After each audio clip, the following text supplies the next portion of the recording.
Chapter 26. The more Yi Jioga thought about it, the more she felt it was possible. She didn't have time to talk to Fifth Aunt and Yi Rui, and directly returned to Purple Forest Park. In the east wing, Yi was wearing a pink female dress, sitting by the window in deep thought. When he saw Yi Jioga come in, he stood up and said, "Miss Yi, my body is much better, I won't disturb you anymore." He felt that it was not good for a man to stay in a girl's courtyard. Moreover, he wanted to go out and collect some information about the Su family. If it wasn't to say goodbye to Yi Jioga, he would have already left. What's the hurry? Yi Jioga sat by the table, poured herself a cup of tea, drank a mouthful and said, "Guess who I just saw?" "Who?" Yi subconsciously asked. Yi Jioga put down the cup and said, "Su Junqing." "You saw him?" Yi Yu's narrow eyes immediately flashed with a light of hatred. "That's right, and I also discovered a very important thing." Yi Jioga told him about Su Junqing's bewitching art. "According to what you said, could it be that my sister was bewitched by him and betrayed us?" Yi Yu didn't know whether he was sad or happy. Although he knew that his sister didn't intentionally betray the Yi family, it was also a fact that she caused the destruction of the family. And bewitching art is an evil art. It is said that the cultivation method is very evil. If you want to deal with the Su family, it is best to start from this point. Yi Jioga read the ancient records. Bewitching art was practiced by evil cultivators, and the method was very cruel. But she wasn't too sure how cruel it was. But evil art was evil art. If people knew that the famous young master Su actually practiced evil art, they would definitely be able to pull him down. "Okay, I will go investigate." Yi Yu couldn't wait to leave the Yi family. "The Su family and the Crown Prince's people are looking for you. Can you guarantee your safety if you go out?" It wasn't that Yi Jioga looked down on Yi Yu, but he looked really weak. "Our Yi family is known as an assassin family. Naturally we have the ability to survive. If it wasn't for Su Junqing secretly poisoning us, our Yi family wouldn't have suffered such heavy losses." Yi Yu's expression was sad. Their Yi family had lived in seclusion in the valley for more than 10 years without anything happening, so they were too reliant on formations. They had never thought that someone could quietly come in and poison them. However, it was useless to say all this. Finding a way to find her sister and take revenge as soon as possible was the most important thing. In order to prove his strength to Yi Jioga, Yi Yu deliberately let his body emit a gray light when he used his skill. Then he stood in a corner and disappeared. Yi Jioga searched everywhere. He searched every corner of the house, but he couldn't find him. However, she could sense that Yi Yu was in the room. "This invisibility technique is pretty good," Zishang said in a low voice. "Do you have a way to break his invisibility?" Yi Jioga asked. She was afraid that someone would use this method against her. Although this invisibility technique isn't bad, the duration is too short. Moreover, you can't attack others while you're invisible. It's fine for eavesdropping, but you can't assassinate, Zishang commented. If he can't do it, there must be another martial practitioner. Martial practitioners had an endless stream of skills, and there were definitely more assassins like Yi Yu. She had to prepare for a rainy day. "I do have a way, but what benefits can you give me?" Zishang's voice suddenly became evil. "What benefits do you want?" Yi Jioga asked vigilantly. Zishang pretended to think for a while before saying, "Give me a drop of blood." "Sure." Yi Jioga nodded. This was the content of their contract. This is the spiritual eye technique. After Zishang finished speaking, a technique appeared in Yi Jioga's sea of consciousness. Yi Jioga followed the technique and gathered her spiritual energy at the ancestral acupoint between her eyebrows. Her eyes immediately flashed with heat. When she opened her eyes again, she saw Yi Yu standing in the corner where the light was folded. It turned out that the gray light on his body was able to mimic the changes in light and hide his identity. If it was so powerful during the day, wouldn't it be even more powerful at night? As expected of an assassin family. "I didn't expect Miss Yi to be able to spiritual eye technique. You're indeed powerful." Seeing that his whereabouts were exposed, Yi Yu walked out from the corner and the gray light on his body instantly dissipated. "Since you have such ability, I'm relieved." Yi Jioga nodded. "Then I'll take my leave." Yi Yu cupped his hands and disappeared once again. After Yi Jioga followed Yi Yu out, he saw Yi Yu brushing past Mother Qing. Mother Qing didn't notice him at all. Instead, she welcomed him and asked, "Eldest Miss, Green Lake and Green Willow are ready. Should we send them over now?" "There's no need." Fifth concubine no longer cares about the maids here. Yi Jioga said coldly. Although fifth concubine and Yi Rui said those words because they were bewitched by Su Junqing's bewitching art, she was still very unhappy. What's wrong? Did something happen to fifth concubine? Mother Qing asked hurriedly. Fifth concubine had high praises for those two maids. It was impossible for her to change her mind without any reason. Yi Jioga couldn't say that fifth concubine and Yi Rui were bewitched. She could only vaguely say that fifth concubine wanted to reconcile with Madame. She thought that Mother Qing would be angry when she heard about this. She didn't expect Mother Qing to say that it was a matter of course. This is very normal. Previously, Madame forced fifth concubine into a desperate situation, which was why she resisted. Now that she has recovered, she naturally wants to curry favor with Madame. I reckon that Master also said something to fifth concubine. This old servant has seen this kind of thing many times. It is impossible for Madame to reconcile with fifth concubine. Let's keep a closer eye on this side and help her when she hits rock bottom. At that time she will wake up. Actually, I think so too. Yi Jioga felt that Mother Qing was worthy of being one of her people. She simply said what was in her heart. Then this old servant will send them over now. Mother Qing immediately said. At the same time, find out what's the situation in Inkwater Garden. Did Su Junqing leave? Yi Jioga instructed. She felt that Su Junqing purposely ran over to use the bewitching art on fifth concubine and Yi Rui. Yes, this old servant will immediately inquire. Mother Qing hurriedly nodded. At this moment in Inkwater Garden, Su Junqing had just reached an agreement with Yi Xianxia. I will help you deal with Yi Jioga. You help me get Yi Rui. Deal. Yi Xianxia nodded without hesitation. However, she still asked in confusion, Cousin Yi Rui is just a silly little girl. Why do you want her? She had never heard that her cousin had a fetish for children. That's none of your business. Just take care of your own business. I've already helped you put in a good word for the crown prince. Whether or not you can capture his heart will depend on your own ability. Su Junqing lightly said. He felt that this cousin of his was really useless. She couldn't even watch over a man. If it wasn't for the fact that he needed to rely on the mother and daughter to build a relationship with the Yi clan, he really didn't want to talk nonsense with this kind of idiot. Chapter 27.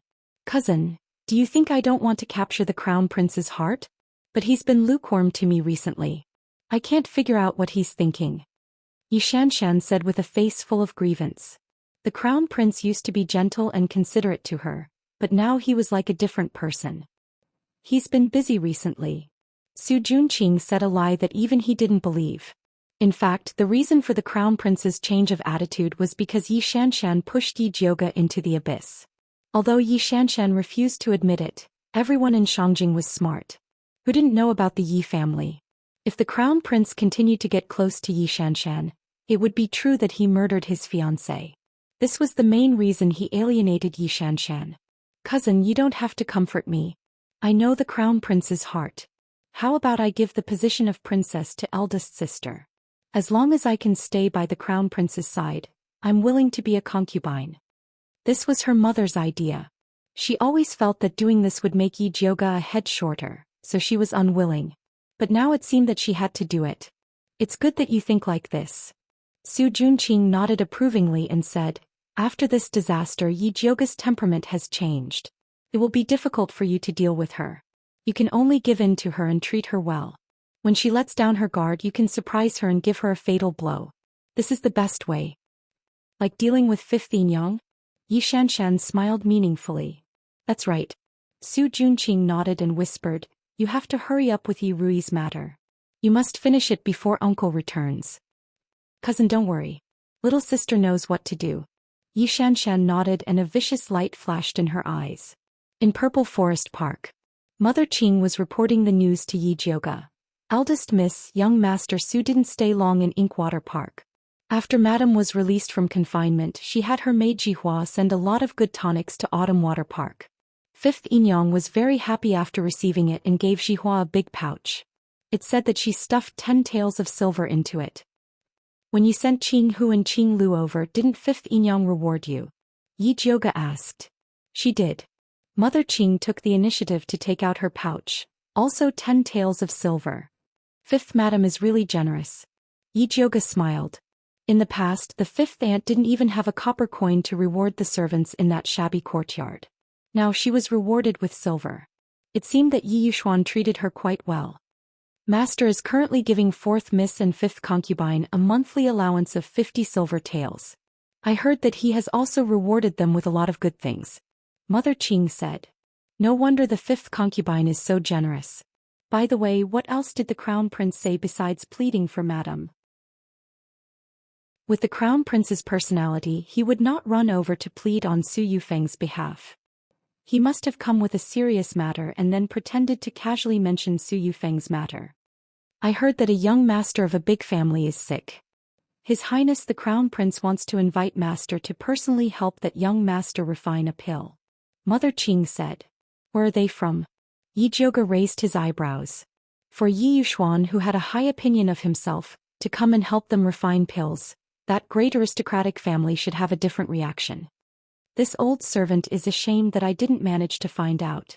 Although Mother Qing had picked up a lot of connections during this period of time, the main courtyard had not yet trained a capable person, so the information she could find out was very limited. This matter is not urgent. You just need to pay more attention in the future. Right now the most important thing is to let Qing Hu and Qing Lu quickly take root in Qiushui Yuan. No matter what happens, you must report it immediately. Yi Jioga said seriously. The few things that happened recently were too coincidental. She suspected that there was something fishy going on. Eldest miss, don't worry. Qing Lu and Qing Hu are very smart. They will definitely help you keep a close eye on Qiushui Yuan. Mother Qing was very confident in the people that she had trained. However, she didn't expect that Qing Hu and Qing Lu would get into trouble a few days after they went to Qiushui Yuan. Eldest miss, it's not good. Mother Qiu said that Qing Hu and Qing Lu stole something and was about to send them to the torture room. Xinzhu came in with a face full of panic. Eldest miss, this must be a trap set by Mother Qiu.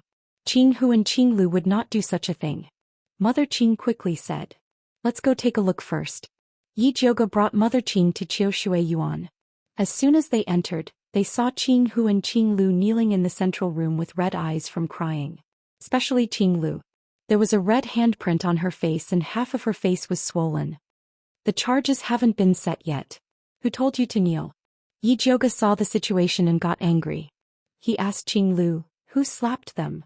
Qing Lu looked timidly at Mother Qiu. Eldest miss, this is a family matter of Qiushui Yuan. Please don't interfere. Give fifth Yinyang and fourth miss some face. Mother Qiu bowed at the side and said indifferently. Does fifth Yinyang also think that this is your family matter? Yi Jioga narrowed his eyes and said to fifth Yinyang. Fifth Yinyang was suddenly in a difficult position. She looked at Mother Qiu and said in a negotiating tone, how about we let these two servant girls stand up first before we talk? Fifth Yinyang, nothing can be accomplished without rules. These two servant girls have committed the crime of theft as soon as they came to our courtyard. If you don't punish them heavily, I'm afraid the servants in this courtyard will become lawless. Qiu Mama said with a pained heart. Mother Qiu really has a big tone. If I didn't know better, I would think you were the master of Qiushui Yuan. Yi Jioga sneered. Eldest Miss's words are too harsh. This old servant really can't take it. Mother Qiu first bowed in fear and trepidation. Then she straightened her back and said, it's just that master sent this old servant to help fifth Yinyang manage the house. Naturally, I have to do my best. If eldest miss is dissatisfied, feel free to tell master. Mother Qiu was impassioned and used Yi Yuxuan as a sign everywhere. Fifth Yinyang sat at the side with a difficult expression. From beginning to end she didn't mention Qing Hu and Qing Lu to defend themselves. Yi Jioga was very disappointed with fifth Yinyang's attitude. Although fifth Yinyang could have some pride in adversity, it was all gone after being soaked in sugar water. Yi Yuxuan had only given her a bit of sweetness and she had completely forgotten all the bitterness and hatred from before. In order to curry favor with Yi Yuxuan, she didn't even dare to offend Mother Qiu. The more she lived, the worse she became. Since fifth Yinyang couldn't understand, she didn't need to give fifth Yinyang face. She directly turned to Qing Lu and Qing Hu and said, get up and tell this young miss. What did they falsely accuse you of stealing? When Qing Hu and Qing Lu heard Yi Jioga's words, they immediately stood up and cried, eldest miss, this servant is innocent. This servant also doesn't know how Sister Xinghua's golden butterfly hairpin appeared in this servant's chest. Chapter 28. Who is Xinghua? Yi Jiuge frowned slightly. She thought that Fifth Yinyang and Yi Rui's things were stolen. Sister Xinghua is the head servant in the same room as this servant.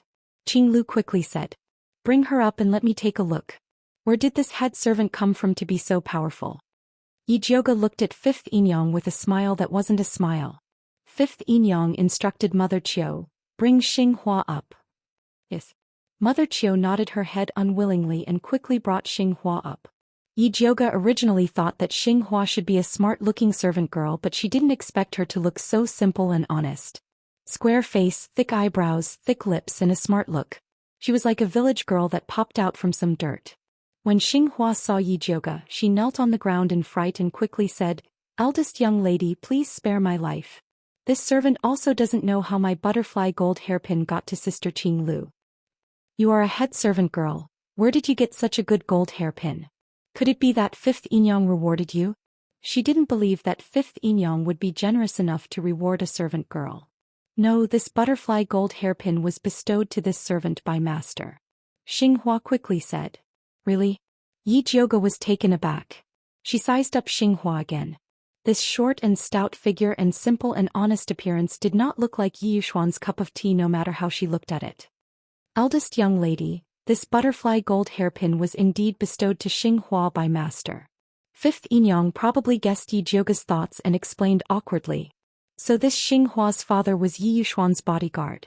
One year Yi Yuxuan went deep into the mountains to pick herbs and accidentally provoked a group of rank 1 white fur wolf beasts. Xinghua's father sacrificed himself to protect him. Before he died, the only thing he was worried about was his daughter Xinghua. In order to show his benevolence, Yi Yuxuan let Xinghua into the residence. If Xinghua was a bit pretty, he might accept her as a concubine. Unfortunately, Xinghua looked as honest as her father. Yi Yuxuan bestowed her a butterfly gold hairpin and let her work for Mother Qiu. Xinghua had always treated this golden hairpin as a treasure and would show it off to everyone she met. After Qinghu and Qinglu moved in, she told them the story of the hairpin. The two younger sisters, Qinghu and Qinglu, kept praising my hairpin. All the servant girls in the courtyard heard it. Xinghua said softly. Qinglu really wanted to say that she was just being polite. However, she knew that it was useless to say all this. Making a big fuss would only make the young Miss lose face. She believed that Missy and Mother Qing would definitely clear her name. So you didn't see Qinglu take your hairpin with your own eyes? Yi Jiuge raised his eyebrows and asked. Oh no. Xinghua quickly shook her head and said, this servant found that the hairpin was missing last night. Auntie Qiu helped this servant search for it and finally found it in Qinglu's box. And then? Yi Jiuge asked with a sullen face. Then what then? Xinghua asked foolishly. Her square face was just short of writing the word simple-minded.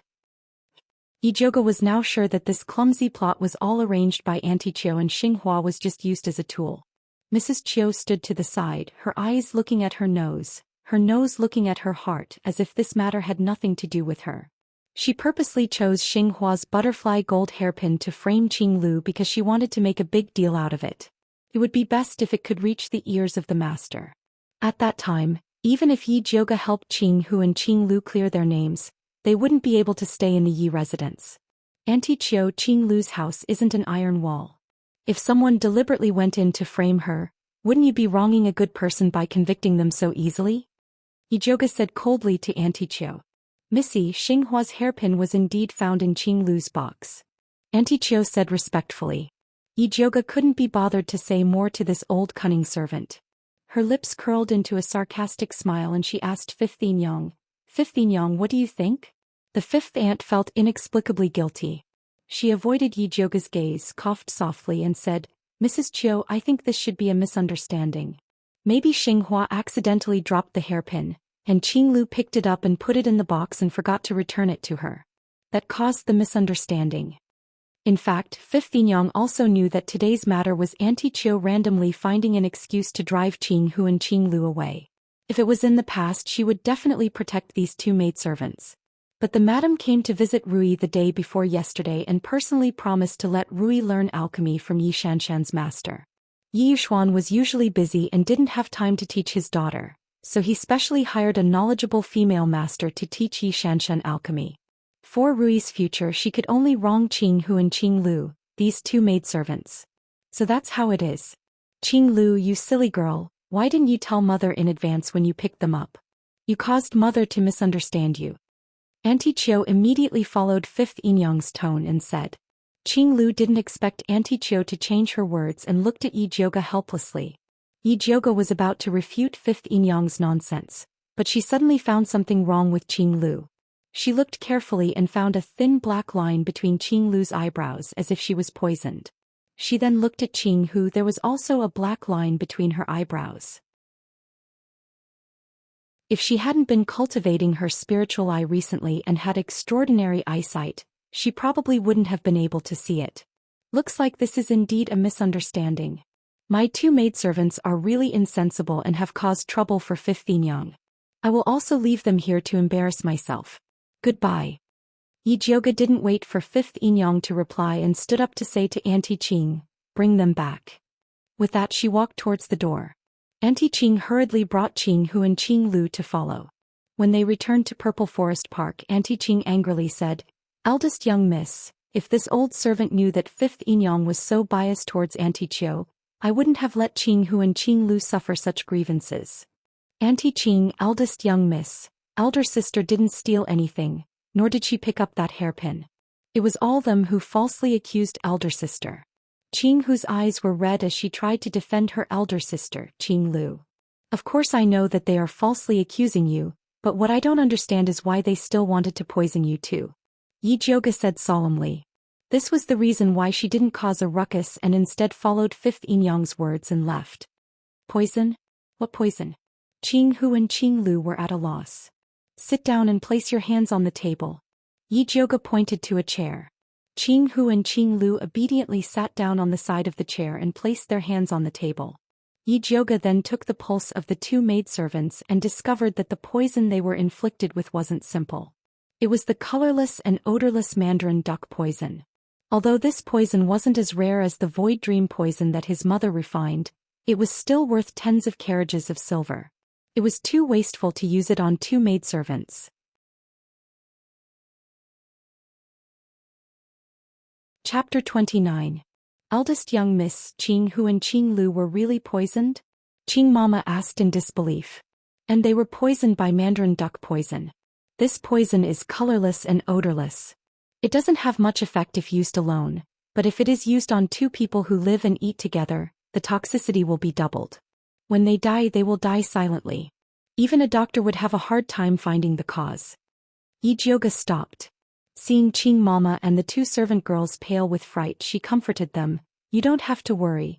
Although this poison is powerful, the antidote isn't hard to make. Tomorrow I will bring back 2 batches of medicine to refine. Good. Qing Mama let out a sigh of relief, but still felt it was unbelievable. Why would someone poison these 2 servant girls without any reason? The conflict between them and Chiu Mama wasn't so bad that someone would die. You have to ask Qinghu and Qinglu. Yi Jioga's beautiful eyes flashed and fell on Qinghu and Qinglu. Eldest young miss, this servant doesn't know either. Qinghu and Qinglu shook their heads in panic. Eldest young miss, they only went to Qiu Shui Yuan for 10 days. Even if they became enemies, it wouldn't be this fast. These 2 servant girls were personally trained by Qing Mama. She knew their temperament very well. Qinghu was lively, sweet talker and sensitive. Qinglu was steady and the most mature. The 2 of them could endure and see other people's faces. How could they attract such a disaster? Yi Jioga pondered for a moment before asking, did you see something you shouldn't have so someone wanted to silence you? This was the most likely reason she could think of. Qinghu and Qinglu's expressions were even more confused. They rarely went to the entrance of Qiu Shui Yuan. What kind of shocking secret could they see? Yi Jioga saw that the 2 servant girls didn't know anything and could only say, forget it. Go and rest first. Come and report to me if you think of anything. Yes. Qinghu and Qinglu were indeed tired after a day of fright. They bowed to Yi Jioga and left. Qing Mama, keep a close eye on Qiu Shui Yuan. Yi Jioga had a premonition that Qiu Shui Yuan wouldn't be peaceful. Su Yufeng was definitely preparing to attack Fifth Yinyang and her daughter, so she hurriedly drove Qing Hu and Qing Lu out. This old servant understands. Mother Qing solemnly nodded. She also felt that the matter between Qing Hu and Qing Lu this time was unusual. Mother Qing personally followed them, but she didn't expect that the days in Qiushui Garden were very peaceful. After Su Yufeng's house arrest was lifted, she became the dignified and generous madam from before. Not only did she often send gifts to Qiushui Garden, but she also asked Yi Xianxia to personally teach Yi Rui the basics of alchemy. The two sisters were very happy. In addition to roping in Fifth Yinyang and her daughter, Su Yufeng and her mother also kept conveying goodwill to Yi Jioga. They sent Jihua to send things over several times. Although it wasn't anything precious, there were still many ingenious designs. It could be seen that it had been meticulously prepared. Yi Jioga accepted the gifts and gave them back with a black face. As soon as Jihua stepped out of the door, she threw everything away. Especially the food. Yi Jioga repeatedly told them not to let cats and dogs eat it, in case it poisoned innocent little lives. Yi Jioga had originally thought that his actions would anger Su Yufeng and her daughter, but he hadn't expected that there would be no movement from Ink Garden. The gifts were still delivered as usual. The more Su Yufeng and her mother acted like this, the more vigilant Yi Jioga became. That night, Yi Jioga was refining the antidote for the mandarin duck poison in the alchemy room. Qing Lu and Qing Hu were deeply poisoned and had to be divided into 3 portions to be completely detoxified. When she finished refining the antidote, the sky was already dark. There was a row of lights in the hand-copying corridor. Zhenju was guarding outside with an 8 treasures palace lantern. When she saw her come out, she carried the lantern and led the way. When Yi Jioga walked towards the house, her heart suddenly moved. Someone was following her. Yi Jioga secretly opened her spiritual eye and pretended to casually sweep her surroundings, but she didn't find anything strange. Could it be that she was imagining things? She was puzzled and secretly called out in her heart, Zishang, Zishang. Unfortunately, Zishang didn't give her any response. Ever since this guy gave her the cultivation technique to open her spiritual eye, he disappeared without a trace. He didn't even come to take his reward. It really wasn't his style. However, Yi Jioga wasn't worried that something would happen to him. That guy was a demon. Even if everyone in the world died, nothing would happen to him. Young miss, there is a doorway here. Please be careful. Zhenju lowered the 8 treasures palace lantern and illuminated the doorway in front of her. Yi Jioga lifted her foot and walked over, but she found a figure flashing by in the afterglow of the lantern. It was simply like a ghost. Her heart suddenly jumped, but her face remained calm. After returning to the house, she drank a bowl of almond milk. Young miss, the hot water is ready. How about this servant help you wash up now? Zhenju took the empty bowl from Yi Jioga's hands and asked. Later, I'm a little tired. I want to rest for a while. Yi Jioga refused Mother Qing and Zhenju's service and returned to the house. Just as she stepped into the house, she immediately raised a purple spiritual light towards the empty corner on the left. It was unknown what the purple light hit, but it burst out with a brilliant light. The purple light in Yi Jioga's hands became even brighter. Just as she was about to attack again, she heard a clear voice helplessly say, Young miss, how did you see through my invisibility technique?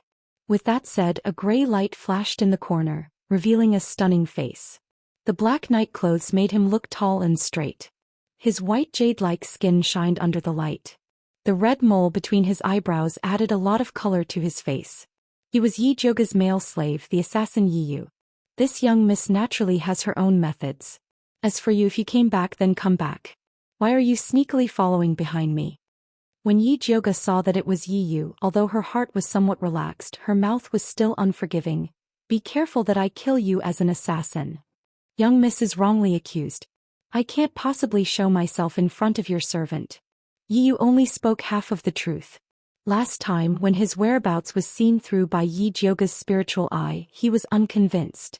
He felt that he did not perform well during the day, so he wanted to test him again at night. He did not expect that he would be seen through by Yi Jioga again. This time, even if he was unconvinced, there was no other way. You've been gone for so long, did you find anything? Yi Jioga sat down at the table and poured herself a cup of tea to drink. Yiyu, this fellow had been gone for more than 10 days without any news. She was really afraid that he had been captured by the crown prince and Su Junqing. I found it. Yiyu's expression was heavy as he took out a letter from his bosom and handed it to Yi Jioga. He said in a hoarse voice, "This is a letter that my sister secretly sent. Please take a look." "You found your sister?" Yi Jioga received the letter in shock. "No, I followed the Yi clan's unique secret code and found an abandoned mansion. However, there was no one inside. I only found this letter in a secret compartment." Yiyu shook his head. When he first discovered the secret code, he was worried that it might be a trap. Fortunately, his sister did not disappoint him. What a pity. Yi Jioga shook his head and opened the letter that Yi Yunji left behind. With just one look, his expression changed.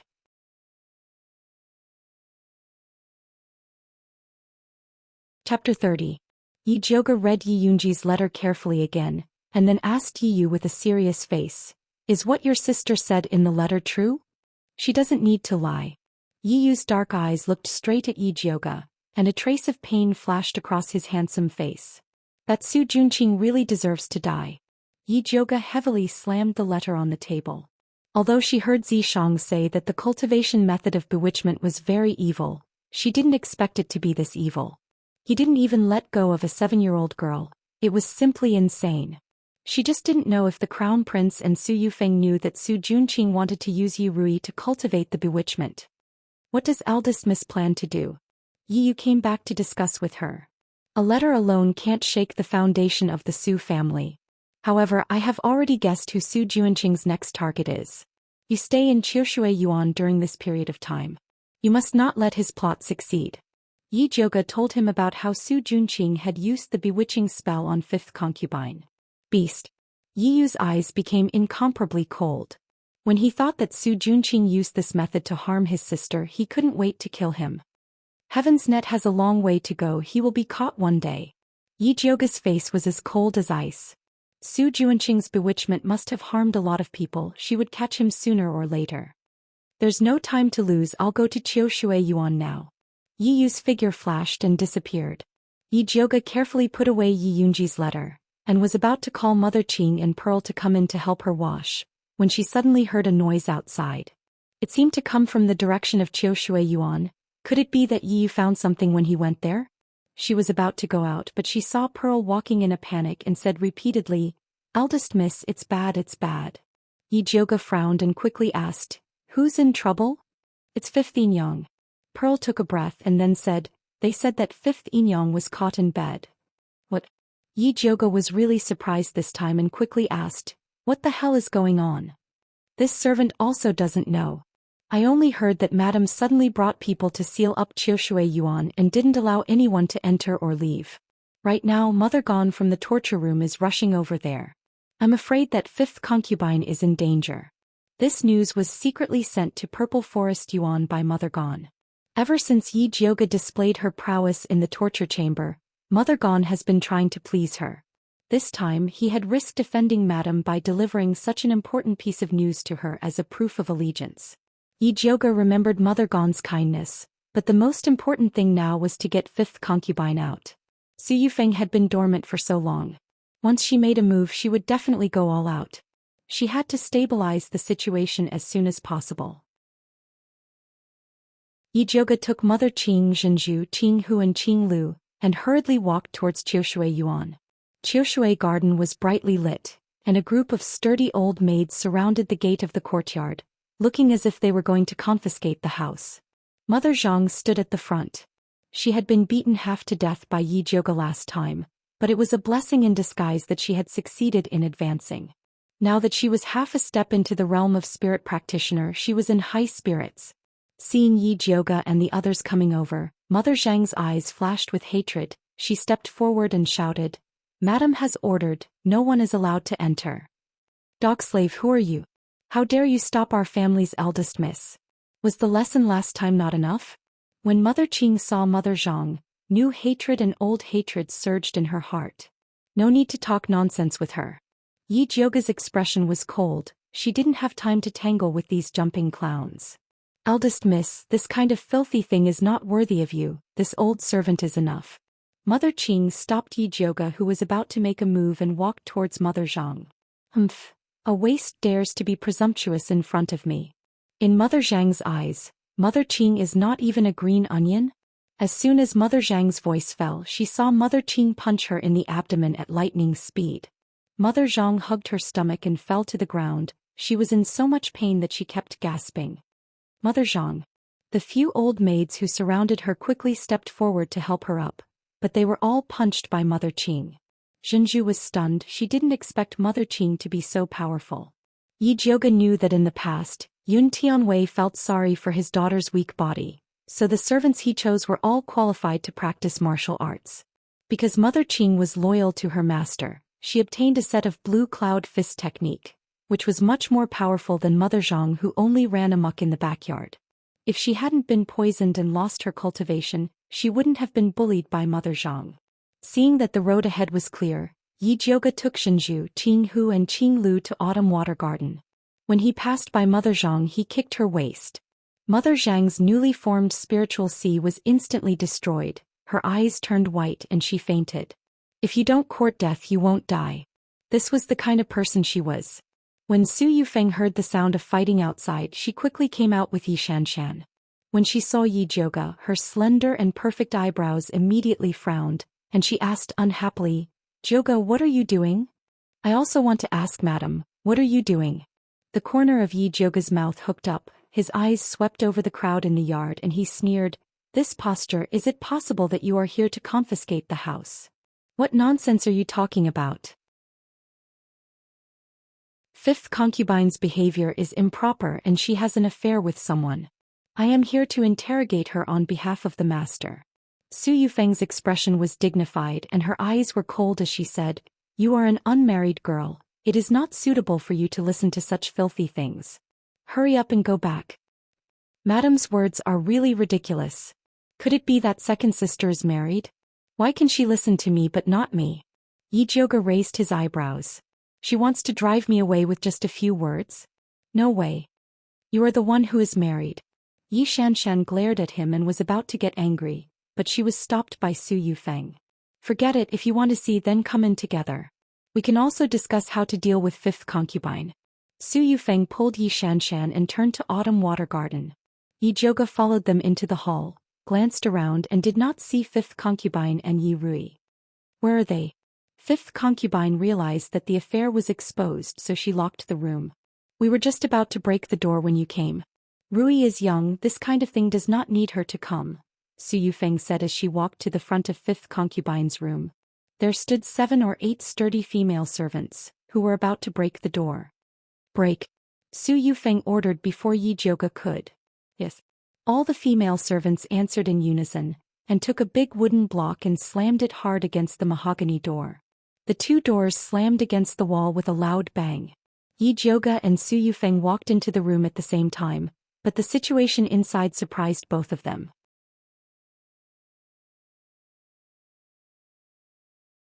Chapter 31. He saw that fifth concubine's room was in a mess with cups and teacups scattered all over the floor. Looking further inside, there was actually a tall and sturdy man lying at the door of the inner room. He looked to be in his early 30s and his facial features could be considered regular. At this moment, his eyes were closed and the green robe on his body had been torn apart by more than half. On his waist, there was a black belt inlaid with jasper that was slightly loose. Not far from the man, there was a woman with messy hair lying on her back. Her face was pale and her eyes were closed. The jasper hairpin on her head was tilted to one side. It was fifth concubine. Seeing that fifth concubine's clothes were undamaged, Yi Jioge heaved a sigh of relief. If the 2 of them were having an affair, then even if she had the ability to do so, she would not be able to save fifth concubine. However, Su Yufeng frowned as this was not in accordance with the plan. When she entered, the 2 of them should have been lying on the bed. How could they have fainted? However, it did not matter as this could be considered as catching the adulterer in bed. Su Yufeng shouted, "Come tie up this shameless adulterer and adulterer for me." "Wait." Yi Jioge raised his hand to stop the female servants who were about to rush over. His eyes looked at the man and fifth concubine before finally looking straight at Su Yufeng and said, "You said that they were having an affair. But why do I feel that this thief had ill intentions towards fifth concubine and was finally beaten to the ground? Zhoga, aren't you lying with your eyes wide open? Su Yufeng sneered and said, our Yi residence's inner courtyard is heavily guarded. How could a man come in to commit a crime? This adulterer was clearly brought in by fifth concubine. Madam, you need to speak with evidence. You said that this criminal was brought in by fifth concubine. Could it be that you saw it with your own eyes? Yi Zhoga raised his eyebrows and asked. Why do I need to see it with my own eyes? There are so many people in Qiushui Yuan who have eyes. Su Yufeng snorted and ordered Mother Gon, who was standing in the corner. Lock up all the servants in Qiushui Yuan and interrogate them. See if any of them have seen this adulterer. Yes. Mother Gon bowed and complied. Then she led the female servants of the torture room and rushed out like wolves and tigers, locking up all the female servants of Qiushui Garden. Yi Zhoga seemed to be watching coldly, but in reality he had secretly opened his spiritual eye to search for traces of Yi Yu. However, she could not find Yi Yu after looking around the house. She did not know where he had run off to at such a critical moment. At this time, Gon's mother came in with another mother. Yi Zhoga recognized that the mother's surname was Wang. She was one of the elders that Su Yufeng had left behind in Autumn Water Garden. It seemed that Su Yufeng had already made arrangements. Madam, Mother Wang has already confessed. She said that this man was brought in by her fifth concubine. Mother Gon bowed and reported. Mother Wang, tell me clearly. How did fifth concubine order you to bring him in? Su Yufeng lowered her eyes and a sharp light flashed in her eyes. Madam, please understand. I was forced by Madam Wu to bring her in. Mother Wang said with tears and snot. So this man was fifth concubine, who was fifth concubine's distant cousin. Before fifth concubine was sold into the Yi residence, she had always been living in his house and had a deep relationship with him. Previously, when fifth concubine was in dire straits, she did not dare to contact him. However, ever since she relied on her daughter to become rich, she thought of this cousin day and night. Not only did she secretly send him a lot of money, she even took advantage of the time when the master was out to threaten Mother Wang to bring the adulterer in. According to what Mother Wang said, fifth concubine should trust you a lot. Then why does she never let you serve by her side? Yi Zhoga sneered. Although fifth concubine tried to curry favor with Su Yufeng, she was also worried that she would be plotted against. Thus she only left Mother Qiu, Xinghua and Peach Blossom, who were sent by Yi Yuxuan to serve by her side. Mother Qiu had previously caught a cold and had already asked for leave to recuperate. This is because fifth concubine is deliberately distancing herself from this servant. She is afraid that others will find out about this errand that she asked this servant to do. Mother Wang did not dare to look at Yi Zhoga. She immediately turned to Su Yufeng and said, Madam, Xinghua has also seen this adulterer. If you don't believe me, you can summon her to ask. Xinghua was famous for being simple-minded and never lied. Okay, let Xinghua come up. Su Yufeng nodded. Xinghua was immediately brought up. Her honest and sincere square face was filled with confusion. She completely did not understand what had happened. Xinghua, let me ask you. Have you seen this man before? Su Yufeng pointed to the man who was still unconscious and asked. Xinghua stared at the man carefully with her big eyes. Then she shook her head and said, replying to Madam, this servant has not seen this man before. Look more carefully. Even if you have not seen this man's face, you might have seen the clothes and jewelry on his body. Su Yufeng's words were simply a blatant hint. Xinghua stared with her eyes wide open. This time her expression finally changed. It was obvious that she had discovered something. Seeing this, Su Yufeng slammed the table and pointed at her and scolded, Bold Xinghua. You actually dare to deceive this madam. Come, take her away and whip her 10 times. Let's see if she confesses or not. Madam, please spare my life. This servant also just discovered it. Xinghua was so scared that her face turned pale. She quickly pointed to the man's belt and said, That belt this servant has seen before. At this time, Qing Lu, who had been standing by Yi Zhoga's side, secretly pulled her sleeve. Yi Zhoga's eyes slightly slanted and saw Qing Lu's anxious eyes. It was obvious that she had something to say. Mother Qing also noticed that something was wrong with Qing Lu and immediately interrupted Xinghua's words. She pretended to be anxious and said to Yi Zhoga, Eldest young lady, fifth Inyang has not woken up for so long. Do you think something happened to her? Yi Jioga immediately understood and followed Mother Qing's words and said, I also find it strange. We have been here for half a day but fifth Inyang and the criminal are still unconscious. As she said, she looked at Su Yufeng. Madam, do you think it is strange? Jioga, don't worry. I have already sent someone to invite your father. If there is anything, wait for him to come back before we talk. Su Yufeng's eyes swept across and saw that the servant women were surrounding the door of the inner room. It was obvious that no one was allowed to go in. Since that is the case, then I will go out and see if father is here. Mother Qing, you stay here and don't let anyone touch fifth Inyang. If anyone dares to touch her, don't be courteous with her. Yi Jioga said as he gave a warning glance to the servant women and Su Yufeng. Then he turned and walked towards the door. Qing Lu hurriedly followed. Su Yufeng and Yi Xianxia did not follow out.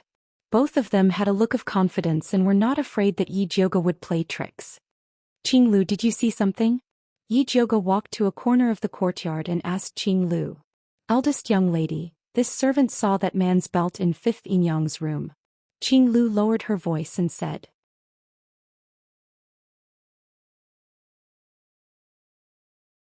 Chapter 32. What? Yi Jioga was shocked and quickly asked Qing Lu, when did you see it in fifth Inyang's room? Just 3 days ago. Qing Lu carefully told the situation at that time. At that time, she and Qing Hu just came to Qiushui Yuan and wanted to build a good relationship with the maids, so they often helped them to do what they could. Her roommate, Xinghua, was responsible for cleaning fifth Inyang's inner room. That day, Xinghua was not feeling well, so Qing Lu volunteered to help her clean. But not long after entering fifth Inyang's inner room, Qiu Mama came in angrily and drove her away. She also scolded Xinghua. Later, Xinghua did not dare to let anyone help her clean. At that time, this servant only took a glance at the table and vaguely saw a black object inlaid with green jade. Before I could take a closer look, I was chased out by Qiu Mama. Just now, after listening to Sister Xinghua's words, I then remembered that it was a belt tied around a man's waist. Qiu Mama.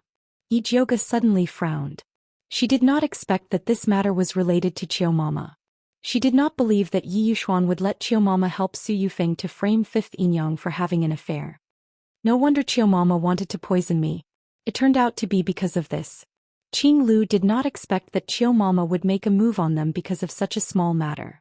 She was really hateful and scared. Qiu Mama pretended to be sick and resting because she did not want people to suspect her. It is normal to want to kill you. I just don't know what means Madam used to make Qiu Mama help her. Yi Jioga was thoughtful. Qiu Mama was an old person by Yi Yushuan's side. She had always been loyal. If Su Yufeng did not have a big handle on her, she would not help her. It seemed that it was necessary to carefully investigate this Qiu Mama. Eldest Miss, Qiu Mama deliberately put the belt in fifth Inyang's room for Xinghua to see. It was to confirm the rumor that fifth Inyang had an affair. What should we do? Qing Lu looked worried. Everyone in Yi Mansion knew that Xinghua was simple and did not lie, so Qiu Mama deliberately set this trap. Act according to the circumstances. Su Yufeng had planned for a long time. She must have arranged it flawlessly. She could not find any flaws at the moment. But fortunately, fifth concubine was not lying on the bed with that man, so the situation was not too bad. Let's see what Su Yufeng will do before resolving it. Just as Yi Jioga was about to bring Qing Lu back to the house, he heard the voices of the servants coming from outside the courtyard. This servant greets master. In the next moment, Yi Yushuan appeared at the entrance of the courtyard. He was travel-worn and his face was as black as the bottom of a pot. However, anyone who knew that while he was working hard outside, his concubine at home had made him a cuckold would not be happy. Father. Yi Jioga calmly called out. Why are you here? Yi Yushuan frowned. Seeing Yi Jioga, his mood became even worse. I heard that Madame Wu's place was robbed, so I specially came over to take a look, Yi Jioga said with a worried expression. Stolen. Yi Yushuan was stunned. Didn't they say that the fifth aunt was caught having an affair? How did it become a thief? Lord, don't listen to Jioga's nonsense. She has always been on good terms with fifth Inyang, so she will naturally speak up for her. When Su Yufeng came out and heard Yi Jioga's words, she immediately became incomparably angry. So it turned out that Yi Jioga, this damned girl, was specifically waiting here to complain. What a good scheme. Is that so? Why did I hear that Madam and fourth younger sister have been on better terms with fifth aunt than me recently? I heard that father even praised you. Yi Zhouge's mouth curled up and her smile was very sarcastic. Big sister, I know that you want to help fifth aunt get off the hook, but you don't have to drag my mother into this. Xianxia said angrily.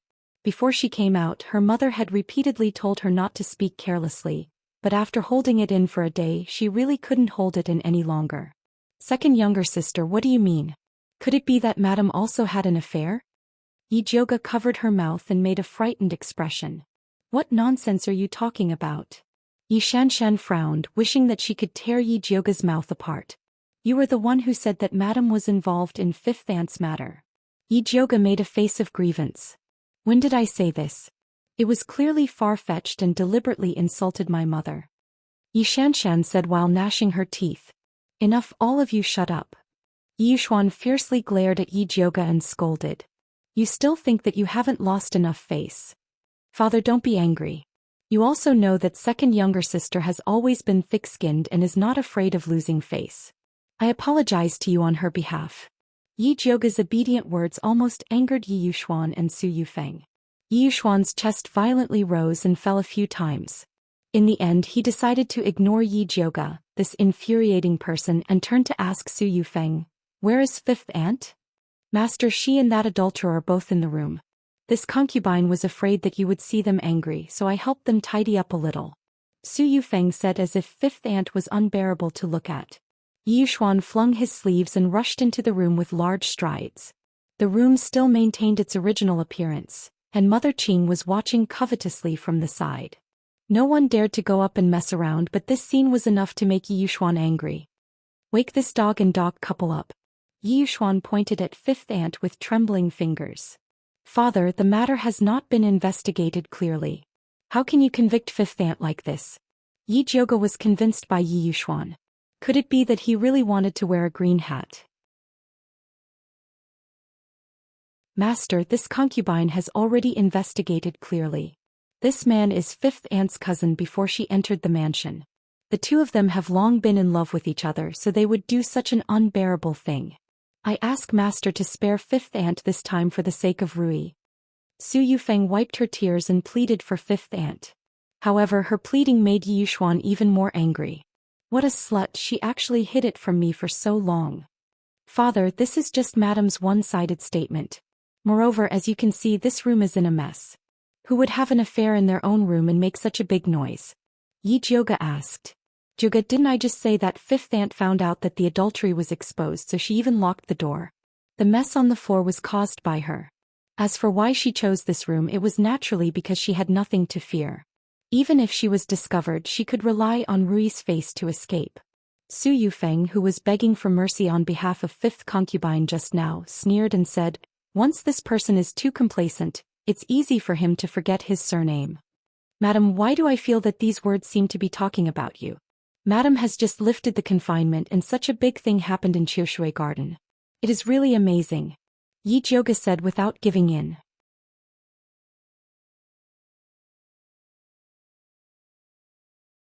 Chapter 33. Zhouge, even if you try your best to blame this matter on me, it is useless. Xinghua has already confessed. Su Yufeng's eyes revealed a proud expression. She turned around and bowed to Yi Yushuan, saying, Master, if you don't believe me, you can ask Xinghua. Yi Yushuan glared at Xinghua and said angrily, tell me clearly what is going on. Xinghua blinked her big eyes and said with some grievance, Master, this servant also doesn't know what is going on. This servant only saw a belt that was similar to that man's waist on the table in Fifth Inyang's inner chamber. Although Xinghua was straightforward, she was not a fool, so she did not dare to say that the adulterer's belt was the one in Fifth Inyang's room. But when Yi Yushuan heard Xinghua's words, he was still furious. He looked at Fifth Inyang with reddened eyes and wished he could kick her to death. Master, Fifth Inyang did such a shameful thing. This servant also has no face to plead for her. Su Yufeng sighed and looked at Fifth Inyang like she was looking at a dead person. Father, Xinghua did not say that the belt on the thief was the one in Fifth Inyang's room. Why don't we wake up Fifth Inyang first and listen to what she has to say? You have been in for so long, but she still has no reaction. Something is wrong. Yi Jioga persuaded at the side. In fact, when she came in just now, she already saw that fifth Inyang and the adulterer were knocked out. Needless to say, it must be Yi Yu's doing, so she did not make a fuss about this matter. Yi Yuxuan's face darkened and he pinched fifth Inyang's waist. As for the adulterer, he was not so lucky. Yi Yuxuan directly kicked his stomach. The adulterer's body hit the wall and he only woke up after vomiting a mouthful of blood. Yi Jioga knew that no matter how things developed, this man could not walk out of Yi clan alive. But he deserved it. He framed a good woman and deserved to die. Fifth Inyang woke up and looked at Su Yufeng and Yi Yuxuan in confusion. "Foreign master, eldest young miss, why are you here? Slut, look at what you've done." Yi Yuxuan stepped forward and slapped the fifth concubine's face to the side. The fifth concubine covered her face and looked up just to see her cousin, who she had not seen for many years, curled up in the corner of her room with his mouth full of blood. She couldn't help but shout, "Qin Fuan, why are you here? Bitch." When Yi Yuxuan saw that fifth aunt actually knew this adulterer, he was so angry that he raised his foot to kick fifth aunt. "Father, you can't." Yi Jioga hurriedly grabbed the fifth concubine's arm and pulled her back, dodging Yi Yuxuan's kick. There was a loud bang. Yi Yuxuan's foot landed on the mahogany table and forcefully shattered it. If this kick landed on fifth Inyang's body, it was feared that half of her life would be taken away immediately. The fifth concubine finally understood that she had been set up. She looked up at Su Yufeng fiercely, gritted her teeth and shouted, "You set me up. Peaceful coexistence? It's all a lie." Fifth concubine's words are really funny. "Could it be that I used a knife to force you to have a rendezvous with your cousin?" Su Yufeng sneered. "It's true that Qin Fuan is my cousin, but after my parents died he seized my parents' property and even wanted to sell me to a brothel. I can't wait to kill him, so how could I have a rendezvous with him?" The fifth concubine knelt on the ground and cried to Yi Yuxuan, "Master, if you don't believe me, you can go and investigate. My aunt and uncle were angered to death by this beast. When she was sold to the Yi family, it was her aunt and uncle who helped her. Otherwise, if she stayed at home, she would definitely be sold to a brothel by Qin Fuan." When Yi Yuxuan heard the fifth concubine's words, he couldn't help but frown deeply. His expression was also somewhat uncertain. No one would be willing to wear a green hat. Moreover, the fifth concubine usually behaved herself. Could it be that there was really a secret behind this?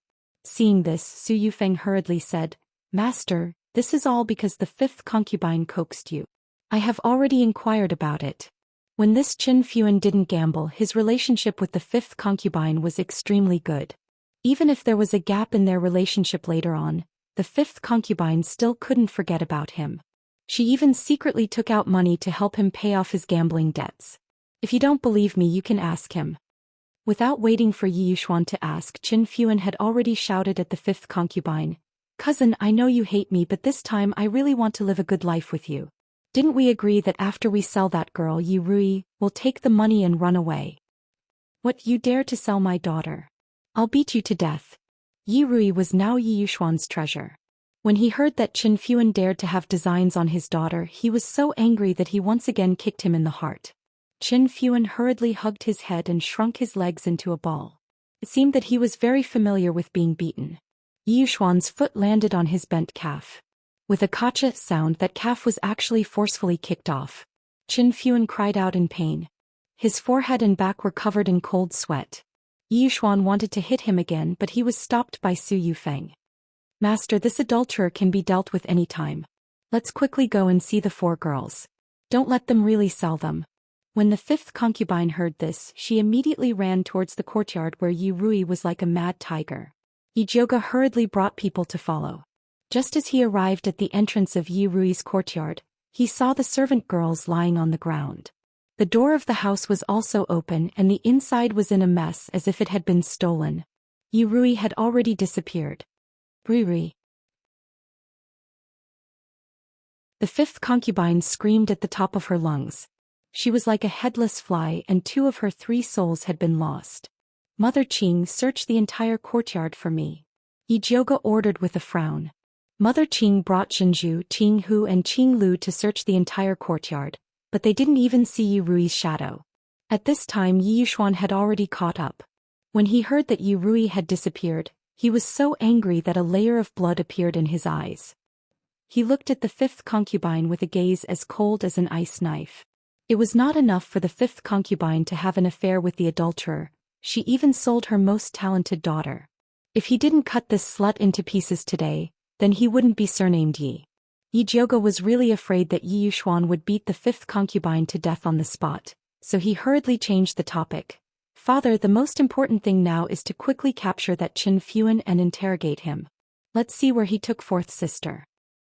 Bring that adulterer to me. Yi Yuxuan's chest heaved up and down as he said word by word. Mother Gone, why aren't you going? Su Yufeng said to Mother Gone, who followed behind. Yes, this old servant will go now. Mother Gone turned her head and hurriedly ran towards the fifth concubine's room. A moment later, a scream came from the fifth concubine's room.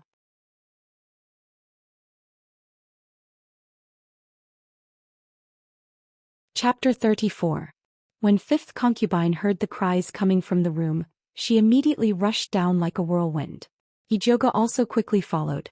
Just when he arrived at the entrance of the courtyard, he saw Mother Gone stumbling out and shouting, not good, that thief is dead. Dead? Yi Jiuge was shocked. He looked up and saw Qin Fuan lying face down on the ground with a big gray footprint on his back.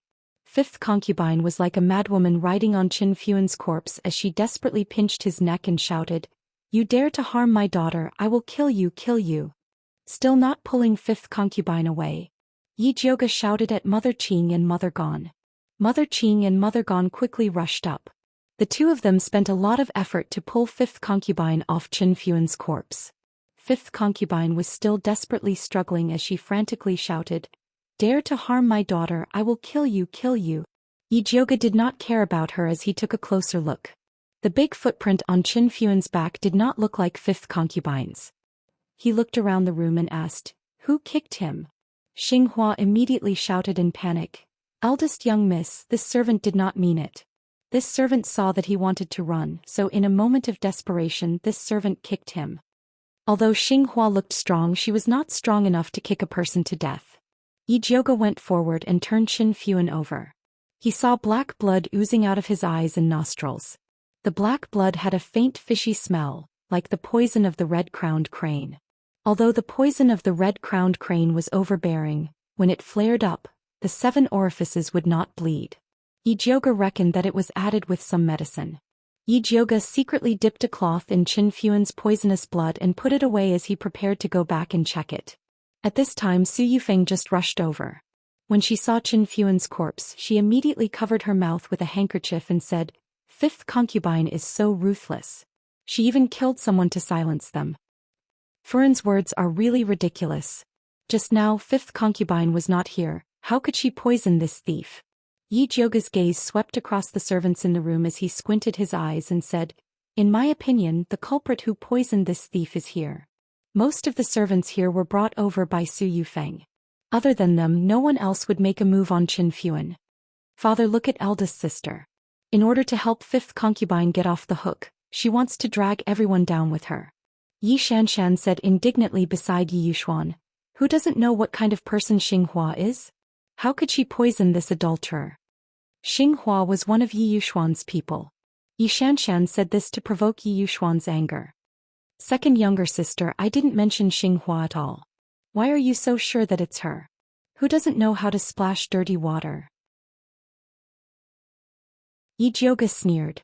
Without waiting for Yi Xianxia's reply, he turned his head and said to Yi Yuxuan, Father, don't you think this matter is too strange? Our Yi Mansion's guards aren't the best, but ordinary people can't come and go as they please. This Qin Fuan is just an ordinary person without any foundation. How did he get to know such a powerful expert who could break through our Yi Mansion's guards and take fourth sister away without a sound? Jiuge, did you forget one thing? Su Yufeng raised her thin eyebrows and said with a smile, During this time fifth concubine is managing the house. It's very easy for her to bring people in. Is it really that easy? Yi Jiuge's mouth curved and his eyes were like lightning. He looked straight at Su Yufeng and said, Why do I remember that the housekeeper in the backyard can't manage the guards and patrols? If fifth concubine really has such great ability to let the thieves in, I think the first thing she will do is not to sell her daughter, but to deal with some black-hearted people. Yi Jiuge, it's useless for you to pester endlessly. It's a fact that fifth concubine and Qianfuan are having an affair. It's also a fact that she brought thieves in to capture fourth sister. These things can't be cleared up with just a few words. Xianxia coldly snorted and said to Yuxuan, Father, although Qianfuan is dead, fifth concubine is still here. As long as we capture her and torture her, I believe that we will definitely be able to find out where fourth sister went. Father, this matter is obviously someone framing fifth concubine. I feel that the most important thing is to find out how Qianfuan came in. If our Yi mansion is so easily broken into by thieves, I'm afraid that you won't be able to sleep in peace in the future. Yi Zhouge understood Yi Yuxuan very well and knew that he was most afraid of death. In his heart, fifth concubine was nothing more than a plaything. Compared to his life, she was worthless. Yuri was the same. Although Yi Yuxuan didn't like Yi Zhouge, he had to admit that what she said was right. Fifth concubine could be dealt with at any time, and fourth girl could also be found later. But the guards of the Yi mansion had to be reorganized immediately. Yi Yuxuan immediately ordered Mother Gone, lock fifth concubine in the dungeon and strictly guard her. Master, fourth miss hasn't been found yet. If you don't take the opportunity to interrogate fifth concubine now, I'm afraid you'll miss the time to save her. Su Yufeng didn't want to keep fifth concubine for the night. I didn't harm Rui. Fifth concubine stared at Su Yufeng and shouted hysterically, it's you who harmed my daughter. I'll kill you. After saying that, she wanted to pounce on Su Yufeng. However, Su Yufeng had already suffered a big loss last time, so how could she let fifth concubine succeed this time? She raised her hand, and Ji Hua immediately brought a group of sturdy female servants to block in front of fifth concubine. Mother Qing originally wanted fifth concubine to rush over and deal with Su Yufeng, but seeing this she didn't dare to let go. If she rushed over, fifth concubine would probably suffer a big loss. Su Yufeng, you said that you didn't harm us, mother and daughter, then do you dare to swear? Fifth concubine shouted with blood-red eyes. Pfft, who are you to make my mother swear? Xianxia said with disdain. She just gave birth to a daughter with a little talent and she really thought that she was a superior person. Now that her daughter was missing, she had no support and was no different from the mud on the ground. You don't dare to swear because you have a guilty conscience. Fifth concubine fiercely glared at Su Yufeng and her daughter, then turned her head to Yi Yuxuan and cried, Master, Rui is a piece of meat that fell from this concubine's body. Even if I sell myself, it's impossible for me to sell her. Yi Yuxuan didn't speak, but his expression obviously showed that he didn't believe it. Fifth concubine knew that it was useless for her to say anything now.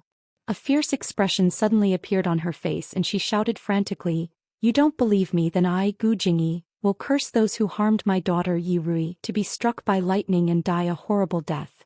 My sons will be slaves for generations, and my daughters will be prostitutes for generations. After that, she lowered her head and slammed into the wall with the determination to die.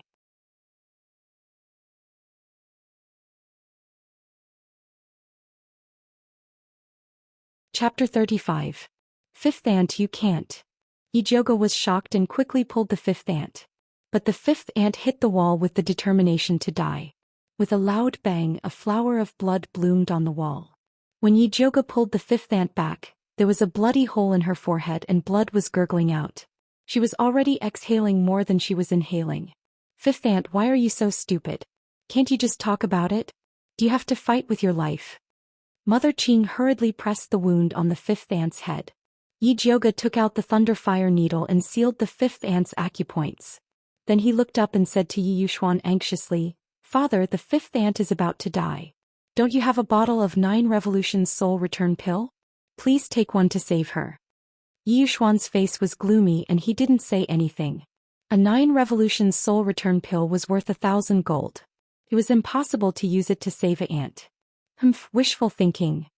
Xianxia's face was full of contempt, and she even gloated in her heart. The fifth ant used this trick every time. This time she really saw a ghost. All right, say less. Although Su Yufeng also felt that the fifth ant deserved it, this kind of words were not pleasant to hear. That's right. Xianxia pouted and said, Second sister, is your mouth too itchy? Do you want me to slap you to help you scratch it?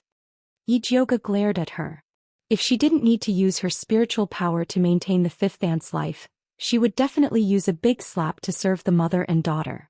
Xianxia couldn't help but cover her mouth and step back. The situation of being slapped in the face by Yi Jioga was too tragic. Master, you see that Jioga is obsessed with the fifth aunt. Those who don't know will think that they are mother and daughter. I only hope that Jioga won't learn from the fifth aunt in the future. In order to cover up the scandal, she doesn't even want her life. Su Yufeng hated Yi Jioga for being disrespectful to the mother and daughter, so she wanted to take the opportunity to pour dirty water on her head. The fifth aunt gave birth to my father's children and worked hard. What's wrong with me caring about her? Yi Jioga coldly snorted and said, unlike some black-hearted people who, for their own selfish desires, actually joined hands with their nephew to deal with a mother and daughter. Do they really think that everyone else is blind? Yi Jioga, what nonsense are you spouting? Su Yufeng was shocked. Her transaction with Su Junqing was so private. Where did Yi Jioga hear about it? If you don't want people to know, then don't do it. Paper can't hide fire. Yi Jioga had only wanted to test the waters. He didn't expect that Yi Rui's disappearance was really related to Su Junqing. The mother and daughter were really bold. Master, look at Jioga. The more she speaks, the more outrageous she becomes. Su Yufeng pleaded to Yi Yuxuan for help. All right, all of you shut up. Yi Yuxuan said impatiently, pull fifth aunt back to her previous courtyard to live. Mother gone, bring some people to personally guard her. No one is allowed to enter or leave without my orders. Not letting fifth Inyang die in prison was already his greatest gift. Although Su Yufeng and Yi Xianxia were still somewhat unwilling, they didn't dare to refute Yi Yuxuan's orders. In any case, fifth Inyang wouldn't be able to live for long. Their goal could be considered to have been achieved. This servant understands. Mother Gone nodded her head and then carefully asked, then what should we do with the body of this thief? Yi Yuxuan stared coldly at Qin Fuan's corpse and said while gritting his teeth, throw it to the mass grave to feed the wild dogs. After saying that, he turned around and left without looking at fifth Inyang. Su Yufeng and Yi Xianxia hurriedly followed. Before they left, they didn't forget to reveal a victorious smile to Yi Jioga. Yi Jioga's mind was currently focused on saving people.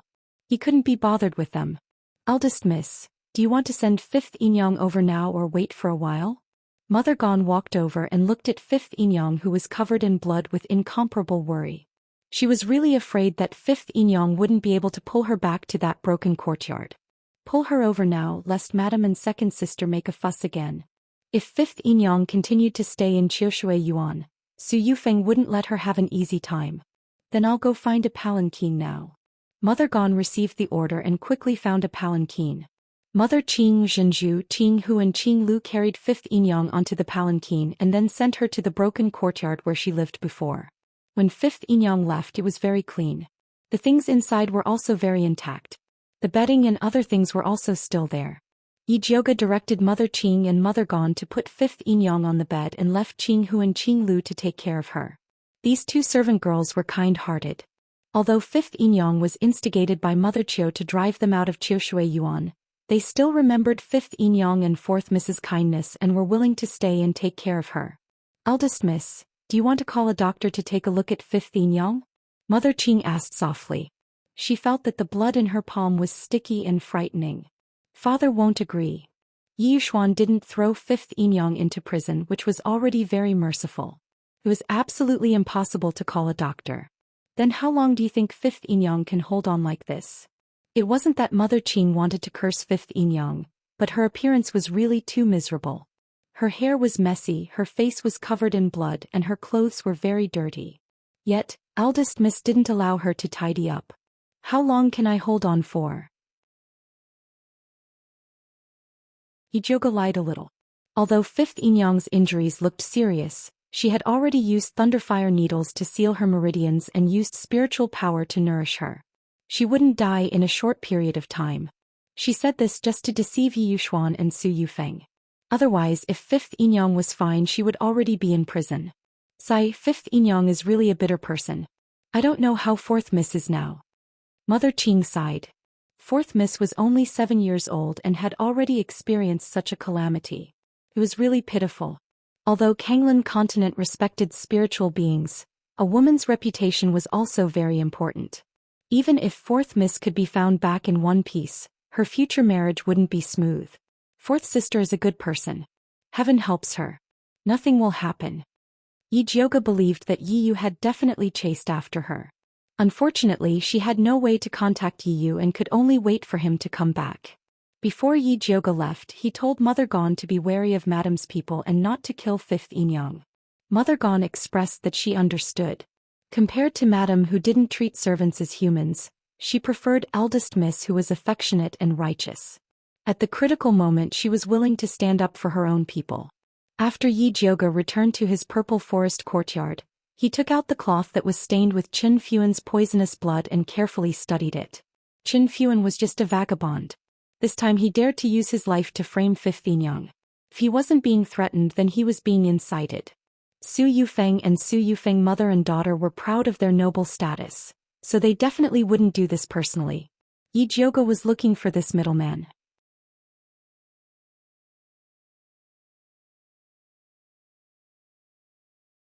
Chapter 36. Yi Jiuge carefully studied Qin Fuan's poisonous blood and discovered that in addition to the red-crowned crane, there was also a poison called ice soul powder. Strictly speaking, ice soul powder was not a poison but an aphrodisiac. After taking it, it could make people feel like they were on cloud nine, drunk and dreaming. Men would be powerful and women would be interested.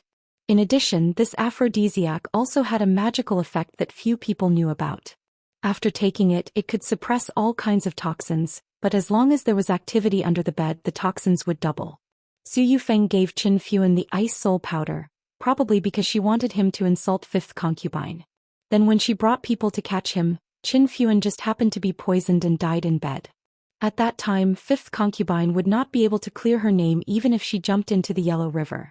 However, Su Yufeng did not calculate that someone would interfere and knock Qin Fuan out in advance. Qin Fuan was not able to insult fifth concubine, but was beaten to the point of vomiting blood by Yi Yushuan.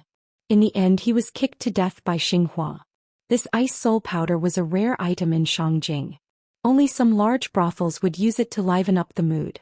It was unknown which brothel Qin Fuan was recruited from. Yi Jiuge secretly checked Qin Fuan's recent whereabouts.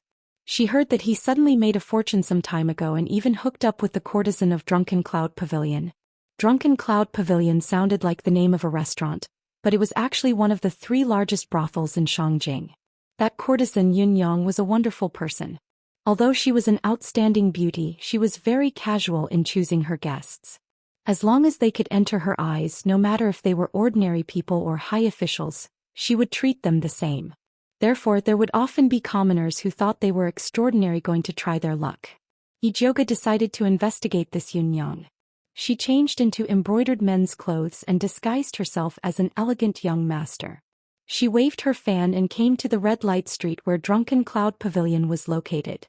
At this time, red lanterns were hung on both sides of the red light street. Girls in revealing clothes were soliciting customers at the door. The entire street was filled with the smell of cheap cosmetics. Drunken Cloud Pavilion was in the east corner. The 3-story wooden building was decorated very luxuriously. The girl standing at the door looked slightly more upscale than the other brothels. When she saw her coming, she smiled and shouted, "Guest, quickly come in."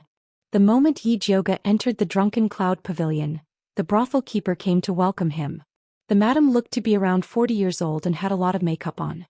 She looked quite smart and had sharp eyes. She wore a red dress that was very low cut and she smiled as she said to Yi Jiuge, "Sir, you look quite unfamiliar. It must be your first time coming to our Drunken Cloud Pavilion. How should I address you?" "This young master's surname is Yi.